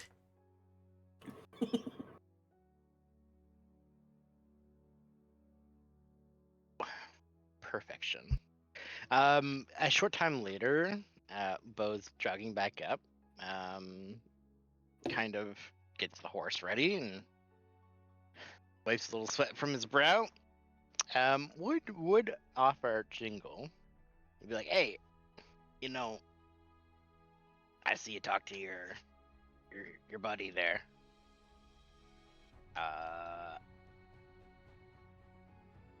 He like talks back to you or something?" Yeah, he's so smart. Is he like just a really smart boar, or is that like He's ascended. And then I put my hand up and wave it like a rainbow. Ascended. Whoa. I mean, I never saw I mean, he's blue, right? Yeah. Did you know that all animals can become ascended? Even your horse friend could become ascended. But you don't really want to become ascended because to become ascended means you have to have a lot of trauma and make you very sad. But after when you're happy again, you become ascended. Horse is sniffing around his pockets. Who?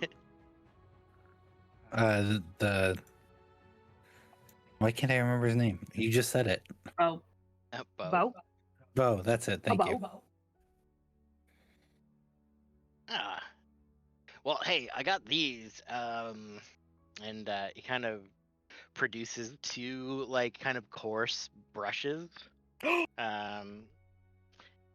Yeah, I usually use them on like the horse, but like this one's a little too rough. But I figured like boar fur is a little more like matted, so I can show you how to use it if you want. Yes. I guess this is good. Like if this feels like really scratchy or something, let us know. But here, you put your hand here and there, and then you go up and down, and left and right, and up and down, and left and right. And he's like basically just like very like the fine furs on your back are getting scrubbed with this brush, and you're getting brushed properly. And you just see like Boris's form just kind of like slump a little bit, like the that feels good kind of thing. Mm-hmm. Oh, Bortz, you're going to be the prettiest girl at the party! And then I try it, and I'm a little bit rougher and a little bit less coordinated. Yeah, oh, that's good, but like not so like up and down and left and right. Not like, if it's squiggly, then the hairline is gonna be all wavy. You're just gonna hear snuggle, snuggle, snuggle, snuggle, snuggle. It's going too fast. I don't want to make him bald like me. Big shiny head. Okay, Peter, come on now. Hold on. Peter, stop. The cat attack. Cat problems.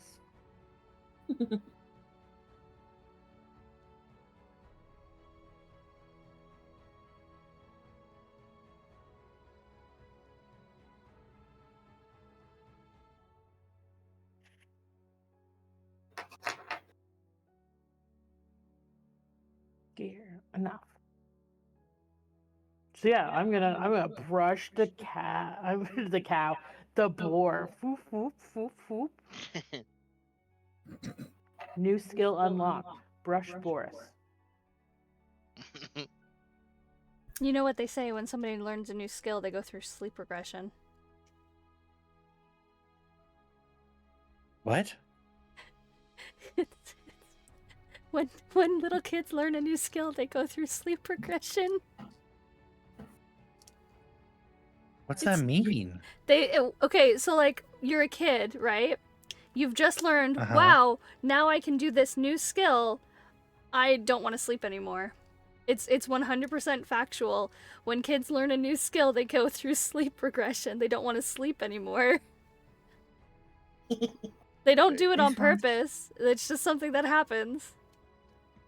They just get so excited. They're so excited. Interesting. Yeah, so like if your kid learns like how to say a new word, they won't sleep for a week. So therefore knowledge is the enemy. Yeah. If you want to have good night's sleep, don't teach your kids anything. That's the message I'm taking away from this conversation. Oh my god.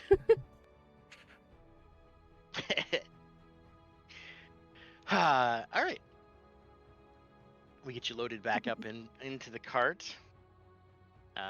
Before we go over the passage, Enodia would like to cast. Hold on, I gotta find it.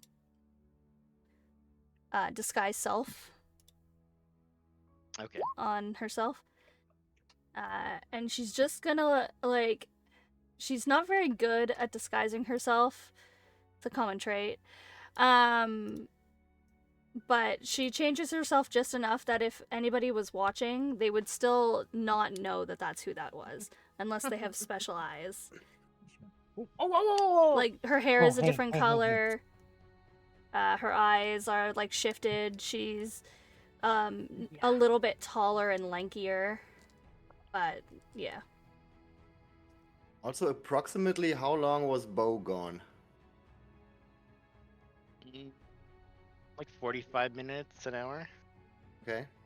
And like, did his appearance change when he came back? Like, was his clothes any dirtier or stuff like that? Good question. You can give me perception or Lena is also gonna look for that.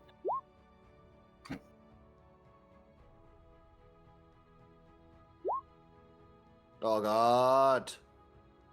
I'm using my session inspiration to reroll that. Oh, I get 2. If I roll a 1, I can reroll it. I rerolled. I got much better. Lena. You heard his voice when he basically got up and then was like, I'm going for a run, I'll be back.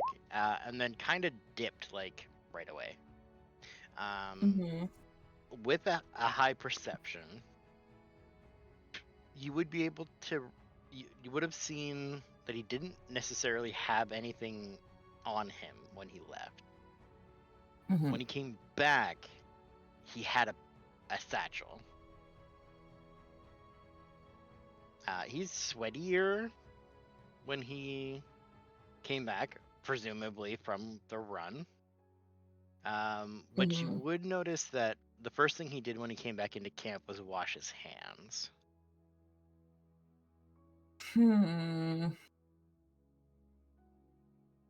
Lena's gonna quietly tell Jackson. And then immediately as he came into camp, he brought that satchel over and then handed the brushes and has been interfacing with Jingle. Yeah, Lena is 100% gonna tell Jackson what she Okay, sorry. noticed. I need, since I'm not native English, what was the word? Satchel? Satchel. Like a leather pouch. Purse. Oh yeah, okay. Thank you, Yeah. sorry. A small purse. Yep. Okay, I'm like nodding to Lena and I'm like, yeah, that's a good find. We gotta be wary, but we also need him to like make our way to Burrow, but there's more behind it.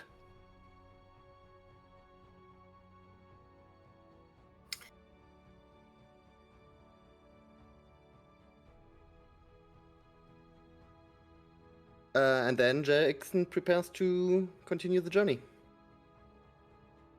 Yeah. Let's check the Discord.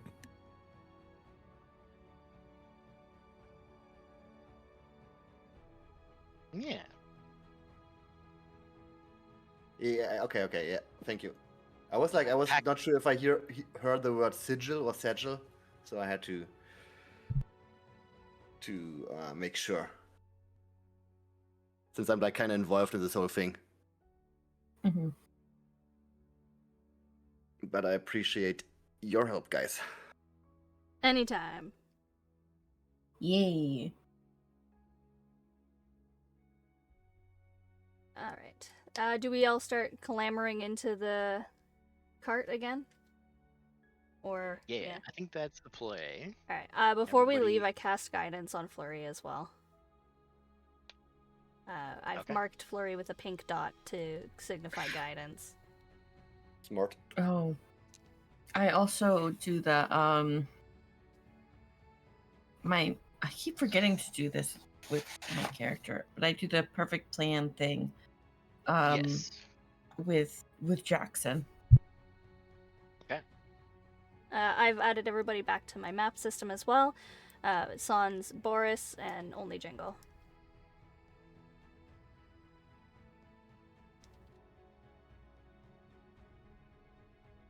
Heading out on the road, there's a few hours before the bend, as it were. You can see for Bo's demeanor, he's a little sleepy, a little tired. He kind of takes it easy for the first little bit of time, and then knows basically like 4 hours after you start traveling, it's time to be serious and to pay attention. So he's taking this moment to kind of wake up, relax, take it easy before it's time to focus up. And we're going to do a skill challenge. Oh? For the bend, we are going to roll skills in order. So somebody can decide, how are you helping get through the bend? And we're going to roll the associated skill. You can't roll the same skill that somebody else has rolled until we've used all the skills. And once you've contributed, you have to wait for everybody else to contribute to go again. I have a very high perception, so I can help scout out a path if everybody is okay with me using my perception skill. Yep. Because I have many, many bonuses, as well as advantage on all my perception skills ever. Animal handling. We 24. need 5 successes before 4 failures. Something bad will happen if we hit 4 failures before 5 successes. Oh.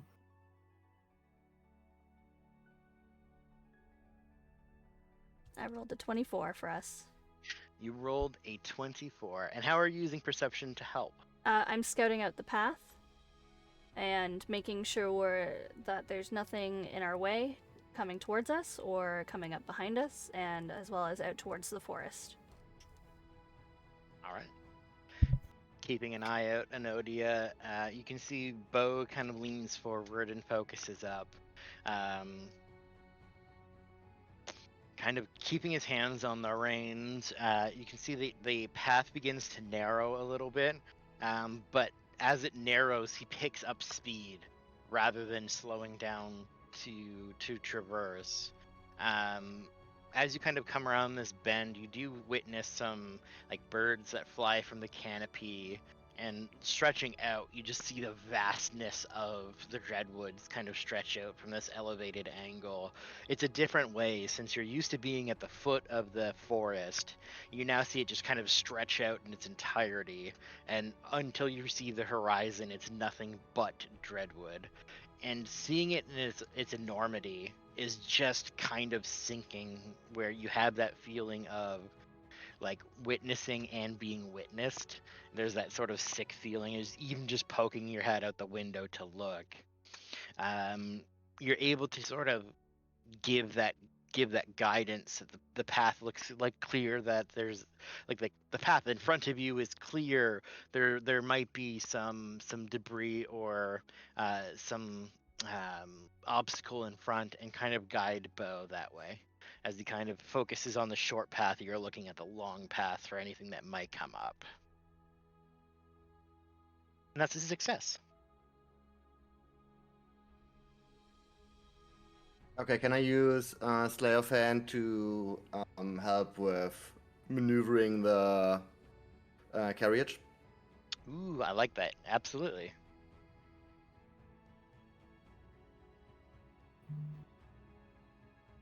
Wait, that didn't work? Oh, it did. Okay. It did. 20 is a success. You can see that Bo is very in sync with his horse. It seems like they've done this run quite a few times, but there are moments of slipping, stumbling, the cart veering. There's a moment where the reins begin to slip or pull in the wrong direction, and you grasp out and snag it before they become loose or it becomes a problem. Making sure things don't slide off the cart that he has nearby, or himself tumble out. You're kind of very having those micro movements, those micro corrections that are keeping him on the straight and narrow as he barrels down this passageway. Success.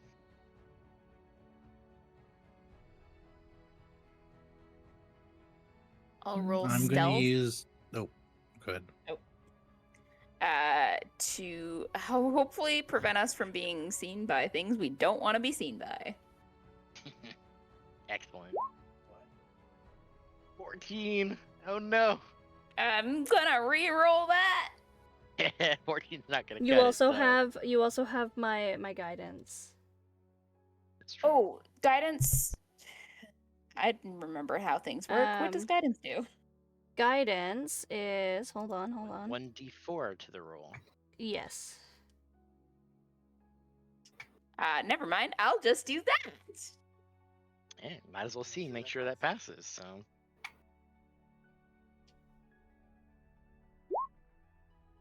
An 18 is much better than a 14. That is a success. Trying to keep a lower profile, particularly for people of interest to the wood. So yourself and Enodia, even in a disguised form, but trying to keep yourselves sequestered as much as possible, and continue on the path, keeping the windows closed and the curtains drawn for maximum privacy. You are able to achieve a success.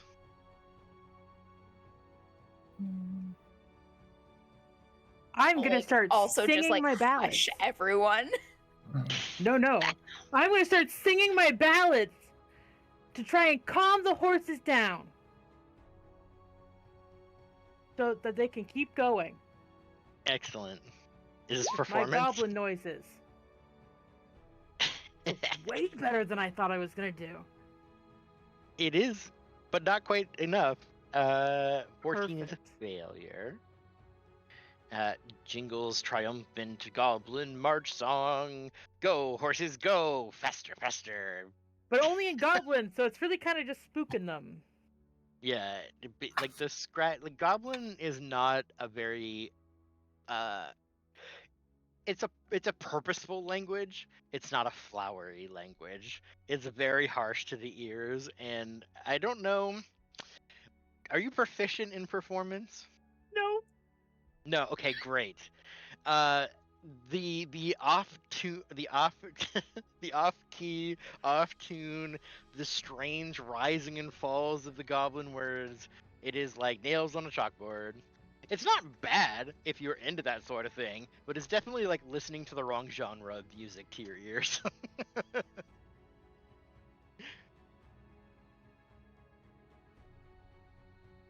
The horse doesn't mind, but everybody else is kind of unsettled. Well, I mean, I wouldn't care. I'm used to it. I'm just kind of bopping my head along. Horse is fine. I'm gonna have Jingle tie me to the front of the carriage as well, and I'm gonna help pull it for athletics. All right. 15. I'm gonna re-roll that. Okay. The horse is a little bit faster than you. It is. You have stubby little legs, and you're like, you have to like, you're on the treadmill a little bit too high, as you're running along. But 15 is the DC you're trying to meet, so that's a success. Just not a good one.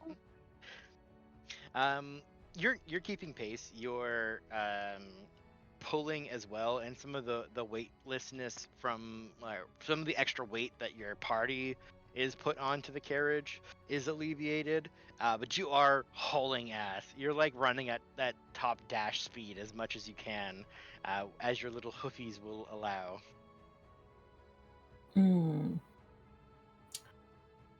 My turn now. I'm going to... So far we're 4 successes, so we need 1 more. 3 Yeah. failures is some sort of catastrophe. God dang it. Can I cast guidance again since it's a cantrip? No, because for these types of challenges, you can use your magic, but only to affect 1 roll. Okay. Since this is technically a prolonged event, but we're just concluding it with checks.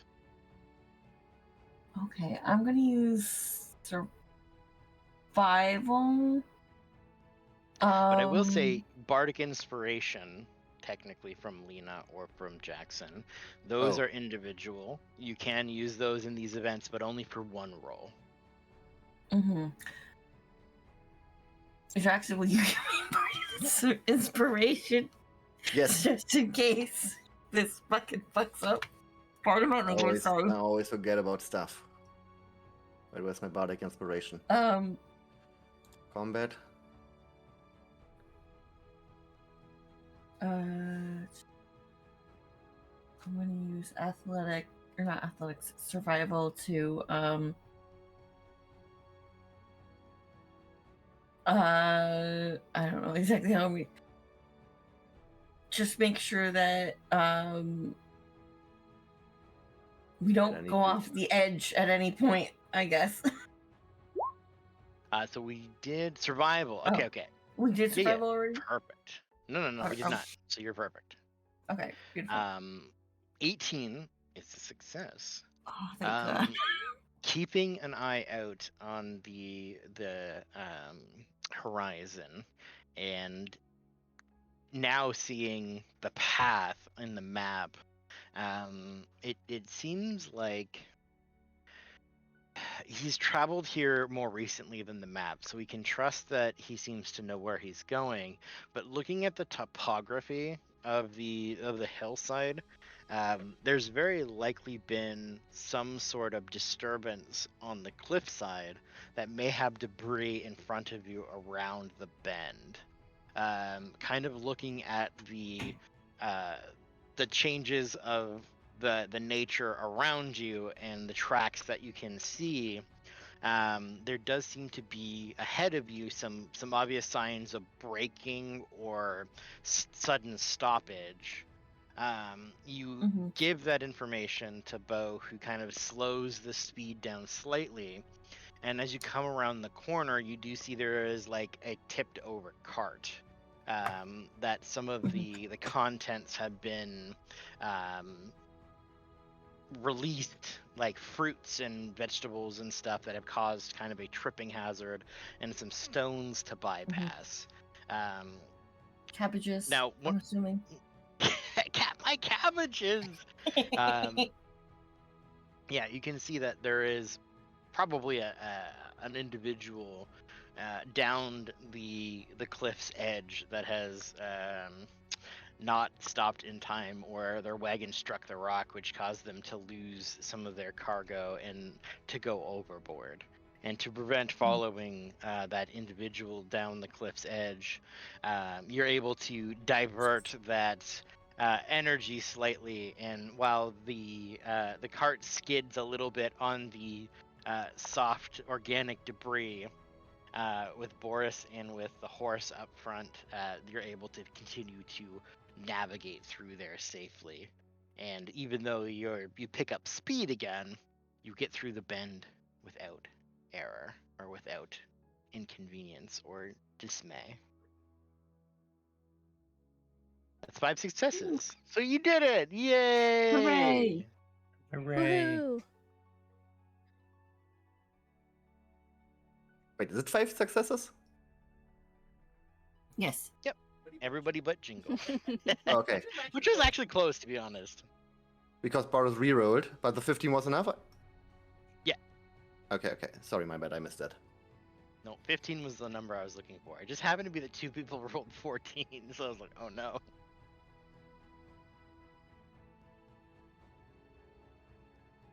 It's fine. I have an Odia to help out. Yeah.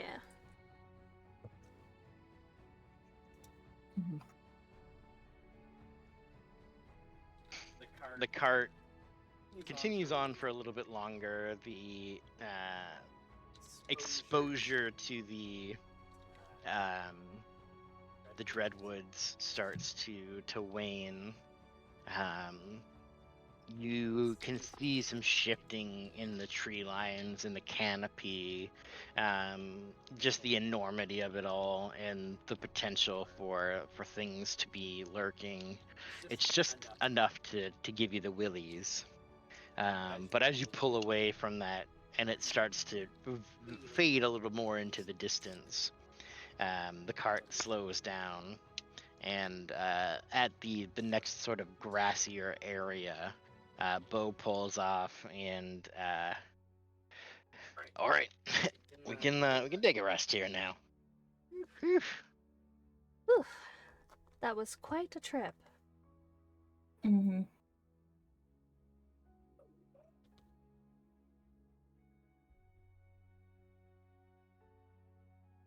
Yeah, I'm not looking forward to doing that again. Yes, I suppose that you'll have to make that trip back on your own when you drop us off. Oh, it's not a return trip, huh? Oh no, I think there might have been some miscommunication. Our trip leads us beyond Burl. We're gonna be stopping off there for a couple days to restock and then continuing onward. Yeah, no worries. It just means I won't wait around. Yes, absolutely. We do appreciate your assistance, though. This has been quite a boost in timing.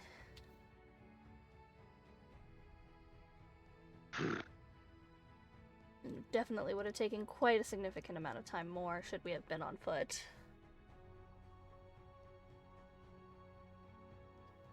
Well, most of us on foot.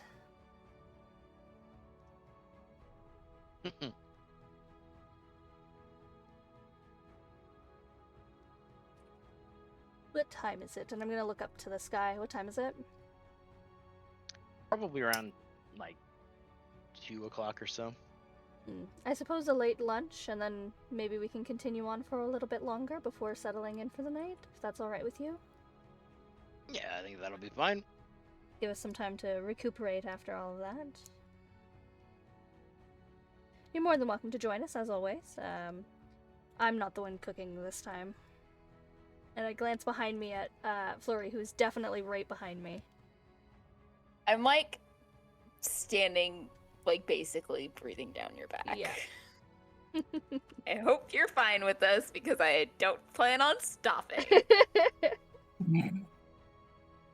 Anodia has absolutely no problem with it. She's apparently used to being followed around. Alright, let's get to it, shall we, Flurry? And I'll just, like, clap my hands together and we'll go off to get a fire going. Just a small one to get some food cooking. I'll pass you the bag of holding and let you do your thing. I will do the thing.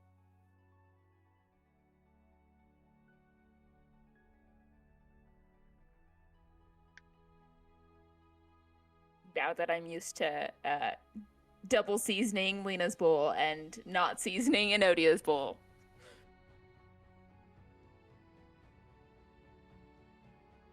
Yep.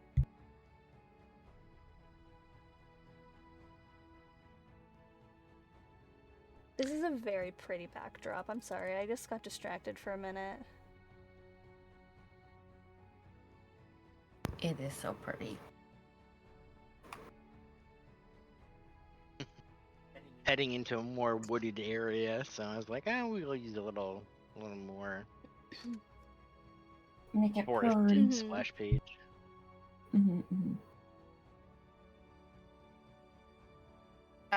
While people are eating, Flurry will take a few minutes to like climb a tree and just like swing around on one of the branches before dropping back down. I still have a bit of residual extra energy that needs to be spent on something. Still not eating? Of course not. Okay. I would like to check my surroundings. I know that we're not in the forest, that's a dangerous forest, but we're close enough that it's still making her on edge. If that's okay. Absolutely. Give me a perception check. I don't think it's possible for me to fail a perception check. It's definitely hard Now you when you have jinxed it. advantage on all of them. Not only do I get advantage, but I get I get a +6 to my rolls. But you could roll double nat I once. could roll a double nat 1. It's a 1 in 400% chance, or 1 in 400 chance, but you know. Yeah. You take a look around, and it seems like maybe your misdirection had worked, or there's enough of maybe not your scent on the wind, being in a cart in somebody else's possession with a bunch of other people. There's enough of that occlusion that maybe you're not been sniffed out, as it were, like you were before. The disguise to keep yourself looking somewhat different changes the optics of it, and Flurry's attempt to keep the contents of the carriage from the eyes that would be watching from the forest seems like you've slipped through. It's definitely been enough time that the illusion is starting to fade, though. Yeah, it's only an hour, so at this point now. And you can see, like, if you look out over the side, the forest is behind you, and you still have that sort of dominating view of the entire, not even in the entirety of it, but just the majority of the canopy, the twisting branches and the slight movements there within. These enormous trees that just blanket the area in darkness. like a dark cloud that's just hanging over the environment. We're definitely doing the right thing keeping this back. There's gotta be another way. She mutters that to herself. Nobody is around. Flurry's up in the trees. I don't know if Flurry can hear from down that far, but... I will say as well, looking at it, you know the topography very well, or at least the reports of the Dreadwoods. Yeah. But seeing the mists of the sort of deeper layers, it's almost like you can see this steam almost rising the and miasma. collecting around. Yeah, it's just like you can't see beyond it. Yeah. Because it's collecting over the trees even, and just having this hazy sort of like defiance to the sunlight around. Just desperately clawing out and trying to take more. Anodia's definitely upgraded, updated her map to be more accurate to what's actually here than compared to the reports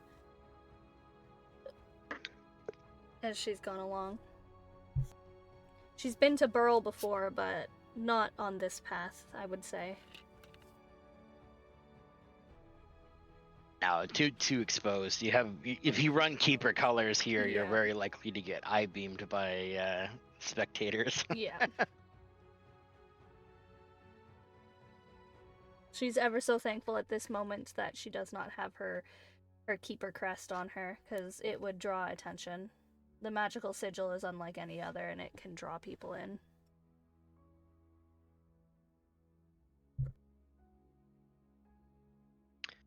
Her specifically. You eat. You rest. You get back on the road. It is the RV van from hell. But you're more than halfway there now.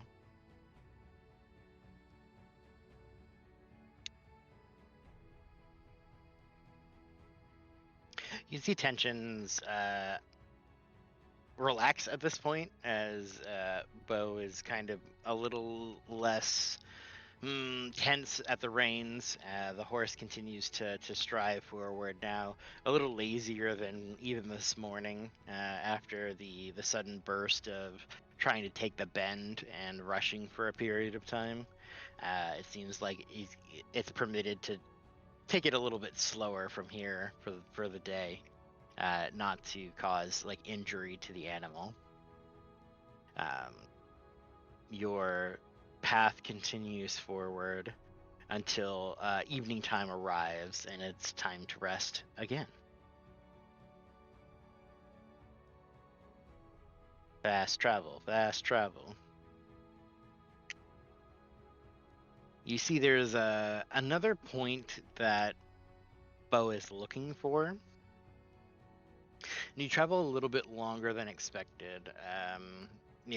Dinner time around 5 or 6. It's more like you push an extra hour to 7, and the light starts to fade as Bo is still navigating the horse forward.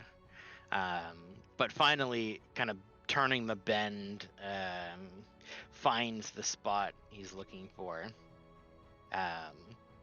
Pulling into this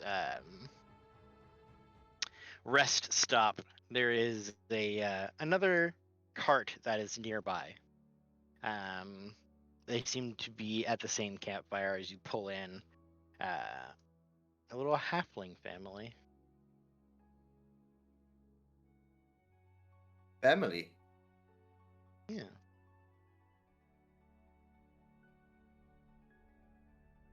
With what looks like a donkey pulling like a smaller carriage.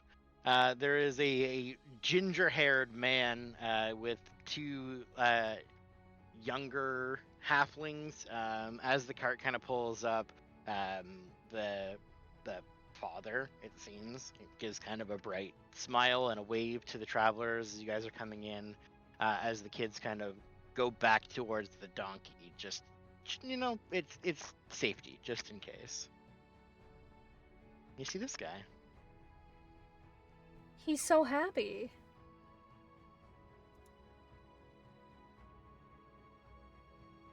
Some little halfling people.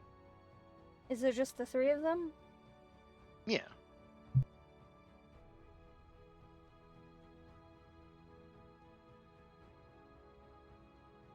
You see Bo, he goes, hey, it's alright if we, he's like, yeah, please, come on in.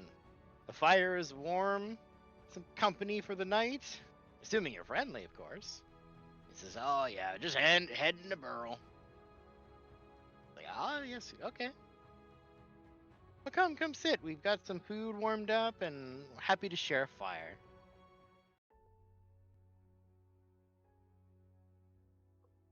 Jackson is jumping down from the carriages, going over to the halfling families, introducing himself, and is like asking, "What are you doing on this long stony road?"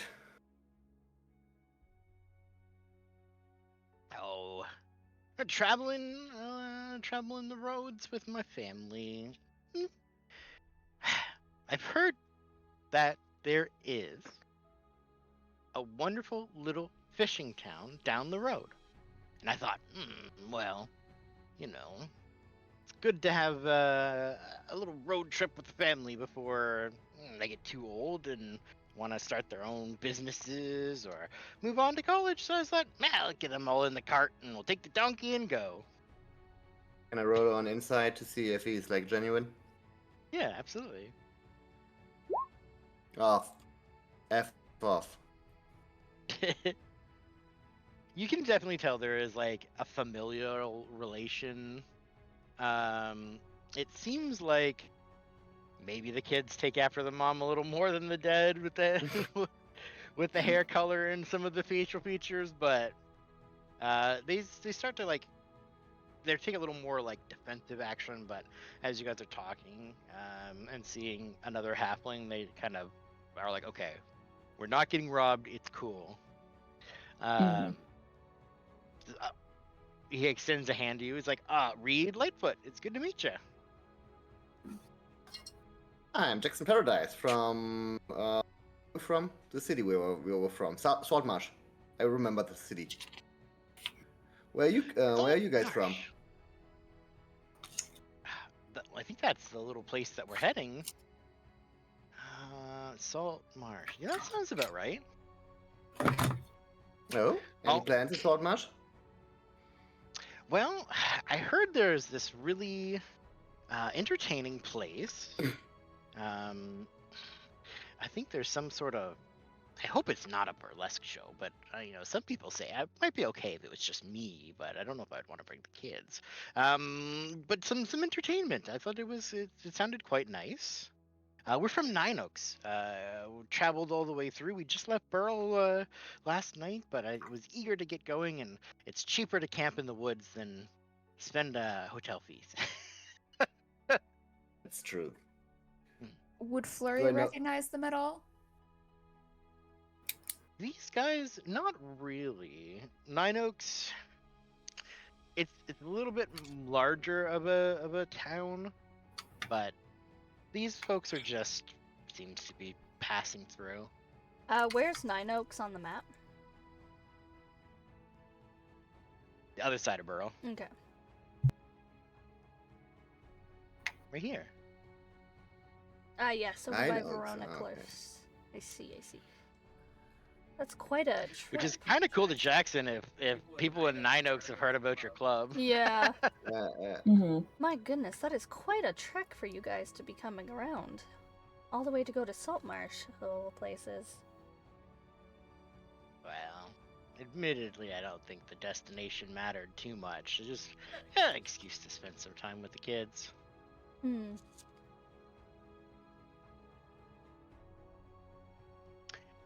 You see, like they're not like young kids. Like probably this is like the teenager equivalent for halflings. Basically ready to do their own thing, but it's one last summer vacation before they're going to college. It's like, Dad. And he's like, what? What did I do? It's okay. I'm not considered an adult until my 50s, so I can only assume that you guys are in the same boat. My father also treats me like this. Treated me like this. See the younger boy's like, he wants to treat us like elves, and we have to live with him until we're 100, but we're gonna be dead by then. And he's like, what would be so wrong with that? You know, you live in your familiar home. You know, I'll take care of anything, and you can have your business at Nine Oaks. You don't have to travel the world or do anything dangerous. Enodia gives him rolls like a his eyes. sad smile. Like rolls his eyes. It's like, Dad. All right. Just be careful. I mean, we're on the trip. It can be quite treacherous along those paths. Although Saltmarsh is quite a lovely town, you both will enjoy it there with your father. Mm-hmm. We've only heard good things, and maybe what we'll do... Really? You've only heard good things? Wow. I mean, no one talks about Saltmarsh that much. You know there was a battle there, like, less than 10 years ago, right? At least that's what my records tell me. I look over towards Jackson and Lena. You guys know about that too, right? Wow, Yes. I think there was very little reason to go to Saltmarsh before the battle, honestly. You know, it was just kind of a fishing town, but now it's kind of a place to be.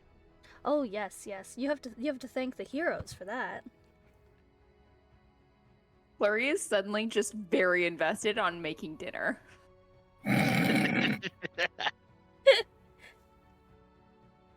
I am not listening to this conversation at all. Yes. I'm just The cooking wonderful dinner. druid It's Quinn fine. the wonderful druid Quinn is still there. She is in charge of the grove, the archdruid.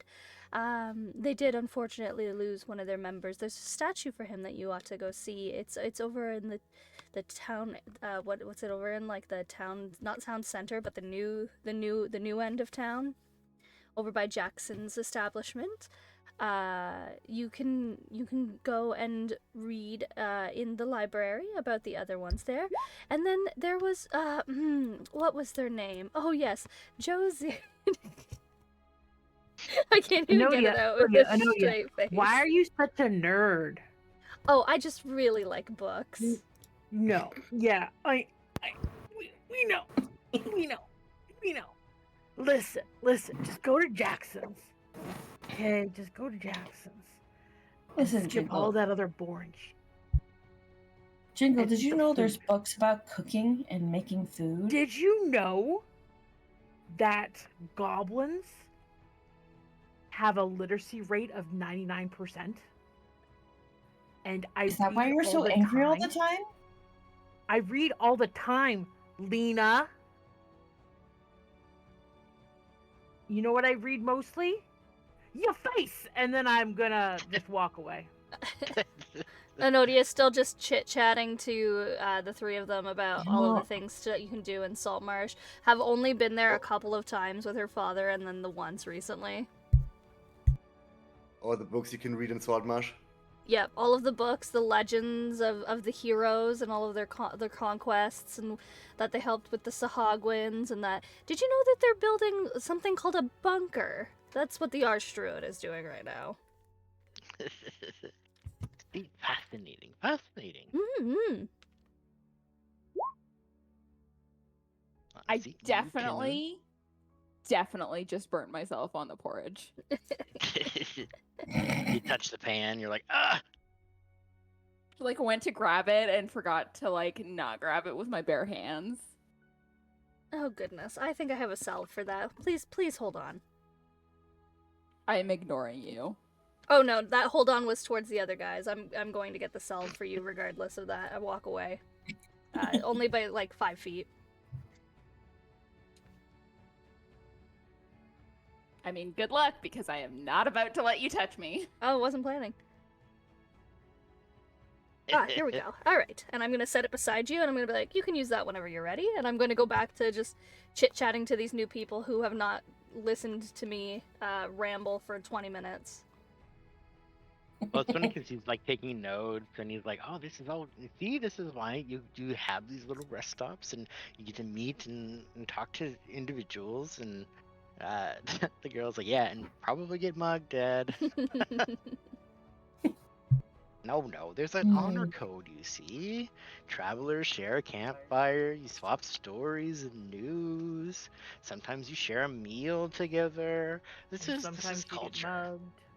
Indeed. I look at the siblings and I'm like, yeah. I know because I it. But that's another time. That's a different story. The kid shrinks a little bit behind his dad, like, I don't like the goblin. He's threatening me.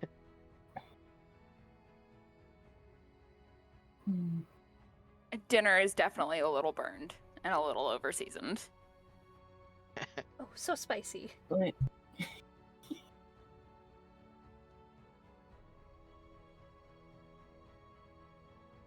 Leah's gonna look at the kids and just feel like, just have a good time when you're in Saltmarsh. Like, spending as much time with your family as possible is, you may not see it now, but it's really important. As someone who has, I have very many siblings, and there are times that I have wished I have gotten to spend more time with all of them.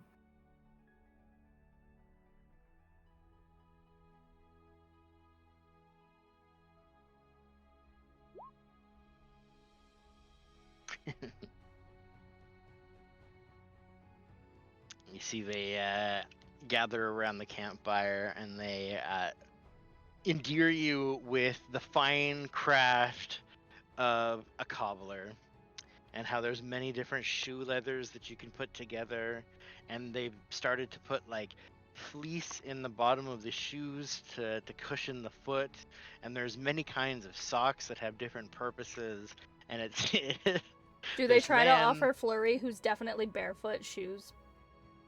No. Okay. But they do, if you're interested. Shoes. He does have all If you of had shoes, you the- wouldn't be the able to use your equipment. 4 hands. They're like sandal flip-flop things, and I've Okay. definitely have thrown them at people before. Okay. Not the trunkless! Yeah, he definitely has like a boot repair kit and a sizing apparatus in the back of his little donkey wagon that he's more than exuberantly happy to show you how it works. It's just a guy. He's very excited about shoes and seeing new things, and is hoping that this road trip with his kids will be like a founding memory for them. That's basically it. He's just a happy little guy. Mm-hmm.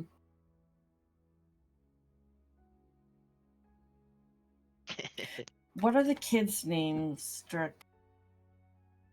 Because I'm assuming at this point we have been told their names as well. That's a great question, Lena. What are their names? Timothy Yes! and Annabelle.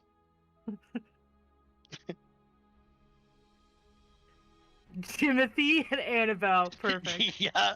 Love it. Yeah, that's next time. Better Head name than that cobbler fake name Jim- Timothy. Yeah. It's a combination of his two best uncles, Timothy and James. Jimothy.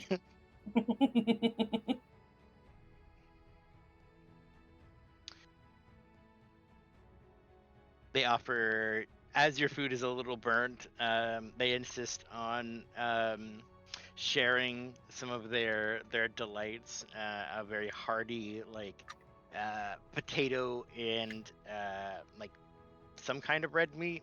I'm not sure if it's like venison or beef or something else, but they have some stew that they're happy to share. Mm-hmm.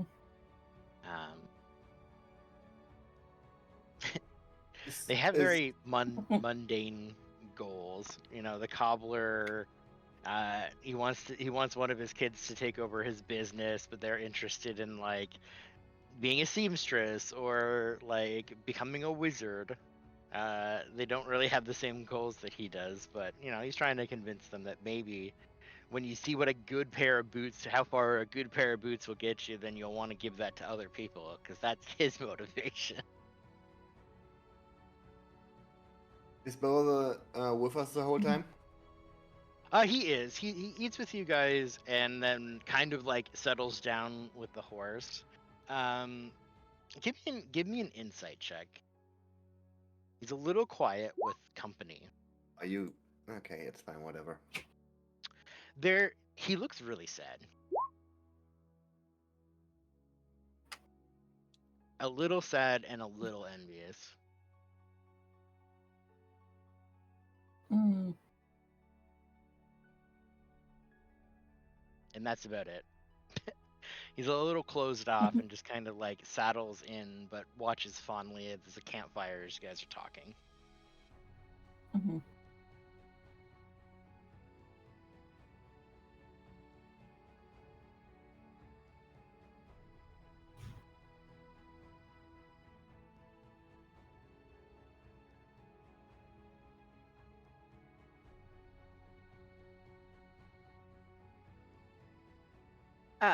While people are eating, I will kind of try to be a little separate from the group, and I'll probably go sit with Bo.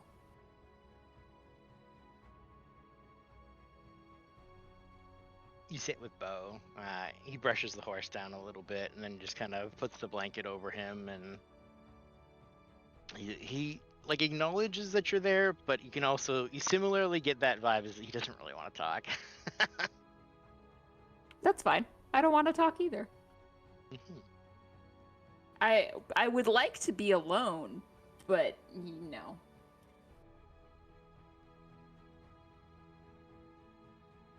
Probably could not cause the best problems. idea, yeah. Anodia is keeping an eye on you. Notices that you don't go too far, so doesn't really worry and continues just chit-chatting with the new people. Yeah, I'm not stupid. They turn in early, essentially once the dinner is done. You can see Reed's just like, oh, it was nice to speak to all of you. Thank you for sharing the campfire, and maybe we'll have some breakfast in the morning before we part ways again. Sounds like a plan. Did we want to do the same thing as yesterday with the, what is it? The patrol duty? Guard duty? Lena's gonna look at Jackson and be like, I think it might be a good idea. Especially to keep our new friends safe as well. We are Yeah, still quite absolutely. close to dangerous sorts. Oh, safe than it's sorry. fine. It's fine. Don't worry about it. Me and Boris got this. I make eye contact with Lena.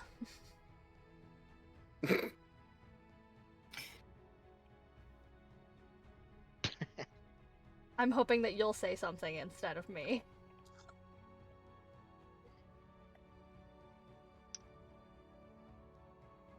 Lena's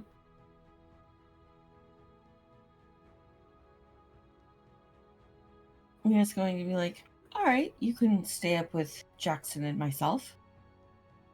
More eyes will be more helpful.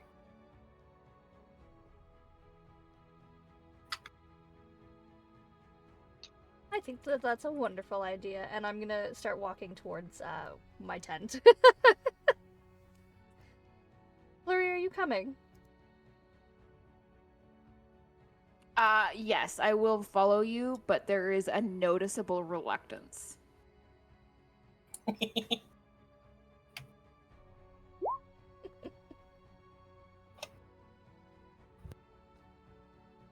And he looks at me, and I look at him.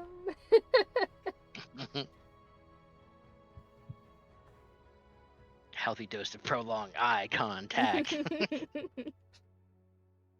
Yep. All right, so who's staying up?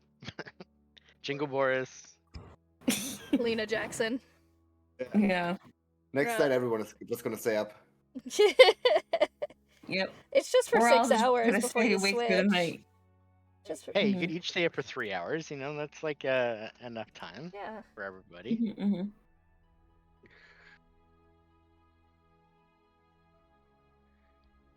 Enodia, as soon as she lays down, is out cold. It's been a day.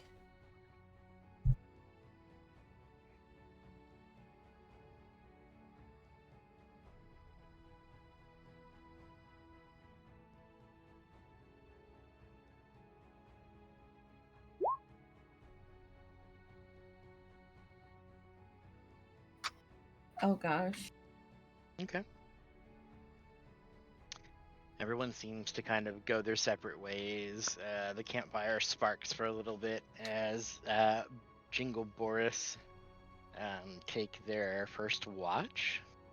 You guys can give me perception checks as you keep an eye out.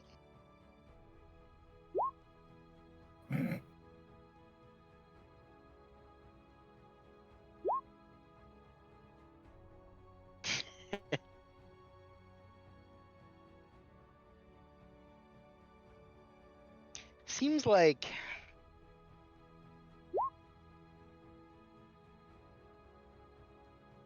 the woods on this side of the bend are a little quiet. On the way to Burl is kind of the safer spot as well. You kind of enter that danger mode in the center where you're like not super safe here because there can be roamers from the woods. You're not that far away, so being sort of in close proximity and on the only road connecting these two towns, there's like a fair level of danger or possible danger. But keeping an ear out, Jingle, you're able to ascertain that no one's creeping around the camp during your watch. There is very loud rumbling snoring coming from that little donkey wagon. And the donkey stirs a little bit in the night. So the occupants you're with seem to be a little restless at times, or noisy at the very least. But there's no threats that come your direction.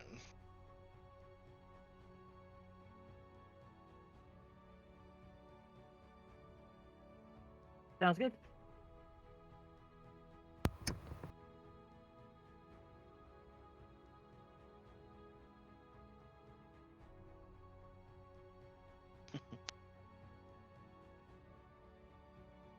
You sit So, with Boris. if everyone is asleep, Jackson would like try to check out the carriage again. Informing Lena about it, and well, actually, no, actually, like Jackson would ask Lena about Boris and Jingle and what they should do about them. Not in the sense of a problem, but should they be part of the of what's happening here? Should they be indulged? Mm, What are you thinking? Should we explain them what's happening to them? They are like a little bit chaos occasionally. yeah, I don't know how well they could keep a secret.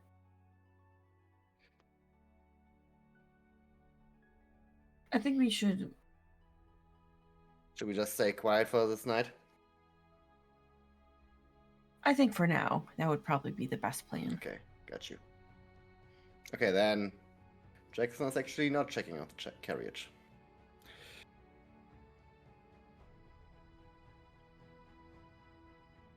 How's everybody on one watch? Okay. Yeah, for Jackson,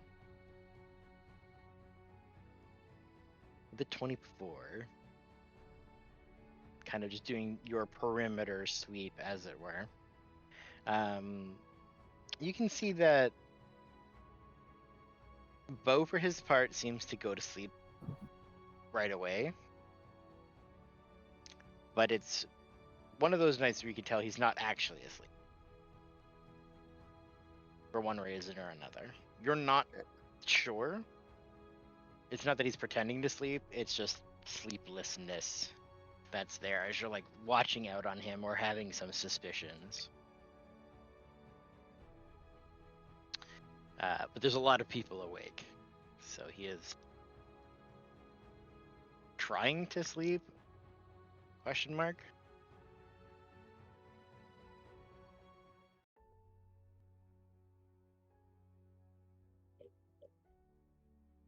Well, Jackson's always keeping like half an eye on Bo.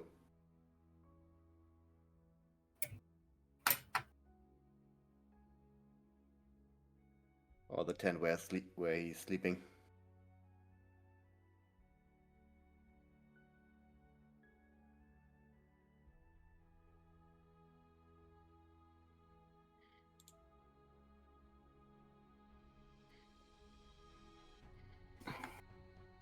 Thankfully, nothing else seems to happen. The disappearance of the tailor, and if he's able to track you, becomes more muddled. The more sense and less tracks that you leave, unless there's some divine way of searching you out. You think at this point you may have lost that trail, or he just never came back to find you. Took his wallops and went home.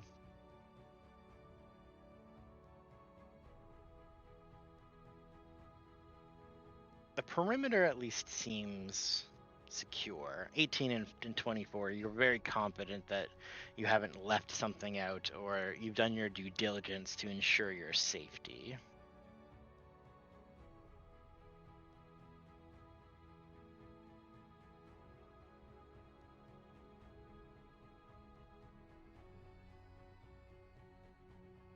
But it does get sleepy times, as many of you are up for this watch. And you're keeping an eye out. When it's time to change, the four of you going to sleep and getting Enodia up, there's some difficulty for Enodia to stir Flurry awake. Oh, yay. Or out of their stupor? I assume I'm sitting there with my eyes open, but I'm not moving, and this time I don't catch the pillow. And I can't drag you around by your quarterstaff. You're fully just locked in. Yeah, dead weight. You have suffered an injury. Oh. While being distracted more emotionally. Not being as founded as you were. So it is time for me to ask for either a Constitution saving throw or a slightly harder Wisdom save.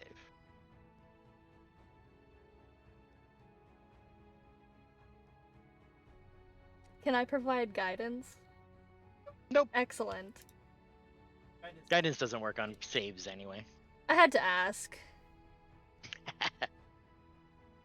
Constitution or Wisdom? Yeah, Constitution or a slightly harder Wisdom. We will go Constitution. Is this an ability check? No, it's a saving throw. Okay.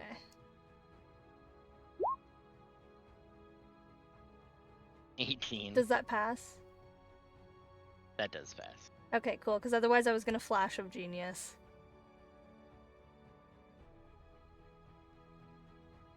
There is, while you're resting, it feels a little more out of body as you're essentially trying to control a number of different things all at once. There is this gnawing fury at the back of your mind that's constantly trying to erode and work its way into your muscles to cause you into violence and action. There are memories of the past that are now pushing in, and feelings that you're trying to keep out. And in the turmoil of trying to remain centered, there is that moment of slippage. The burning on your hand and that pain that's there, causing another layer of distraction to the overall peace within, as it were. The pillow striking you, there's a moment where you're on your feet, your staff is swung, but you're able to catch yourself before it collides with Enodia's temple. I had full faith that it would not hit me. I did not even flinch. But it's the body reacting and then you trying to pull the reins back together. Yeah. Cool. It's our time to go do watch. Let them sleep. Let's keep you active. Enodia fully knows that it's the lycanthropy wanting to take over and is trying to provide distraction. I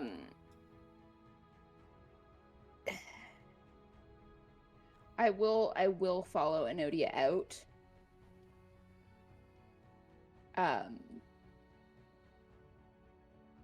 There's a lot of rage. There's always been a lot of rage. And it has been buried. And it's not buried anymore. It's sort of right there. And I'm definitely not in the mood to listen. That's fine. Enodia is going to offer to spar so that she can practice with her mace. Yeah, no, we'll follow you outside. I'll flop down cross-legged. And if you pay close attention, you might notice pattern to the breathing, but otherwise I'm basically not moving because I don't trust myself to move. That's fine. Enodia is gonna keep lookout as well as practice with the mace. She feels like it might come in handy, considering her other weapon is currently wrapped around Flurry's wrist. Do I need to roll perception or anything?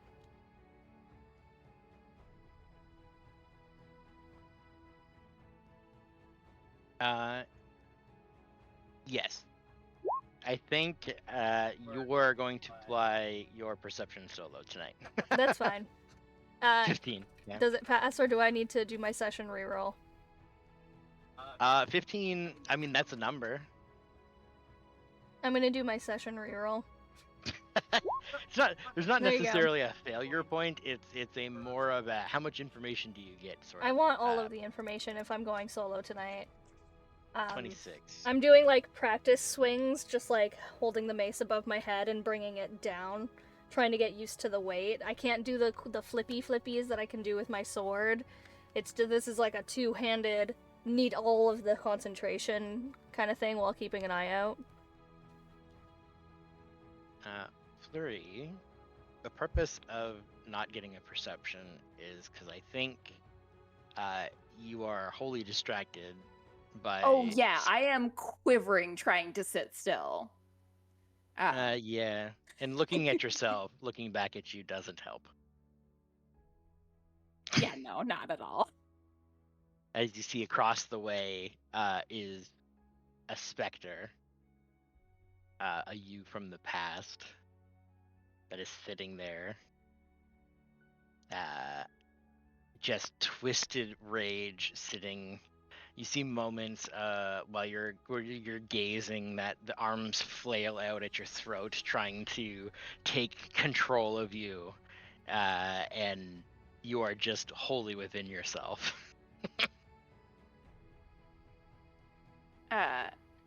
Does this other Joe say anything to me, or is it just rage? Are you listening? Yeah, my entire attention is on this specter.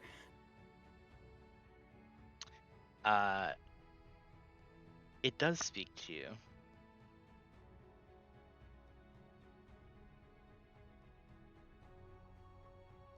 I assume that it is my own voice. It is your own voice. It is,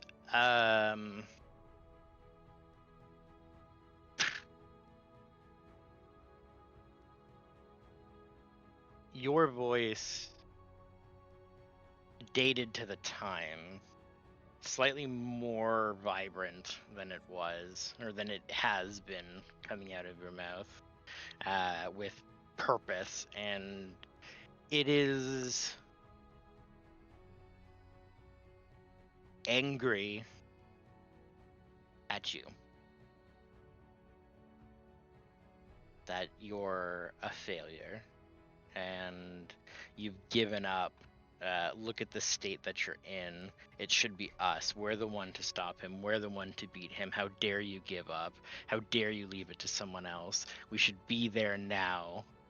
Our throat should be around his neck. How dare you dwell in this place? She doesn't matter. We're the only one that's important. We're the one that solves this problem.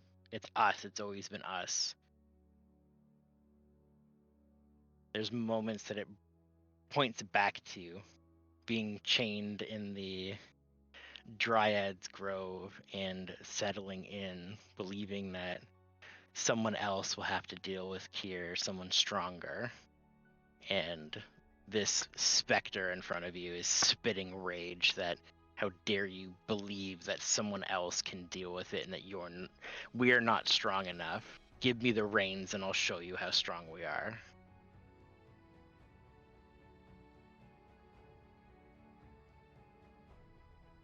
This is only a little stronger than a regular Tuesday afternoon. This has been the back and forth of years at this point. And it's this, I have the same answer that I've always had of trying has only ever made things worse. I tried to stop him and he got free. I tried to convince people of how dangerous he was, and they turned against me and brought like death and pain on the entire group. I tried, and it only ever makes things worse. And is any of this being spoken out loud? Nope. Oh no. Okay. Yeah, it's the same answer of it only ever actually makes things worse. And Enodia, I know that Enodia can't take him alone right now, but if my knowledge can be given to Enodia to have her eventually take him down, that will be what I do. Weak. Pathetic. Leaving it to others, it should be us. The voices repeat. Reason is not a place for fury. Fury is the absence of reason. It's raw power, emotion, sometimes blinding into making mistakes and action without thought for consequence. And you're trying to reason with the unreasonable. Also, being called weak is like, yeah, I know I'm weak. Fuck else is new.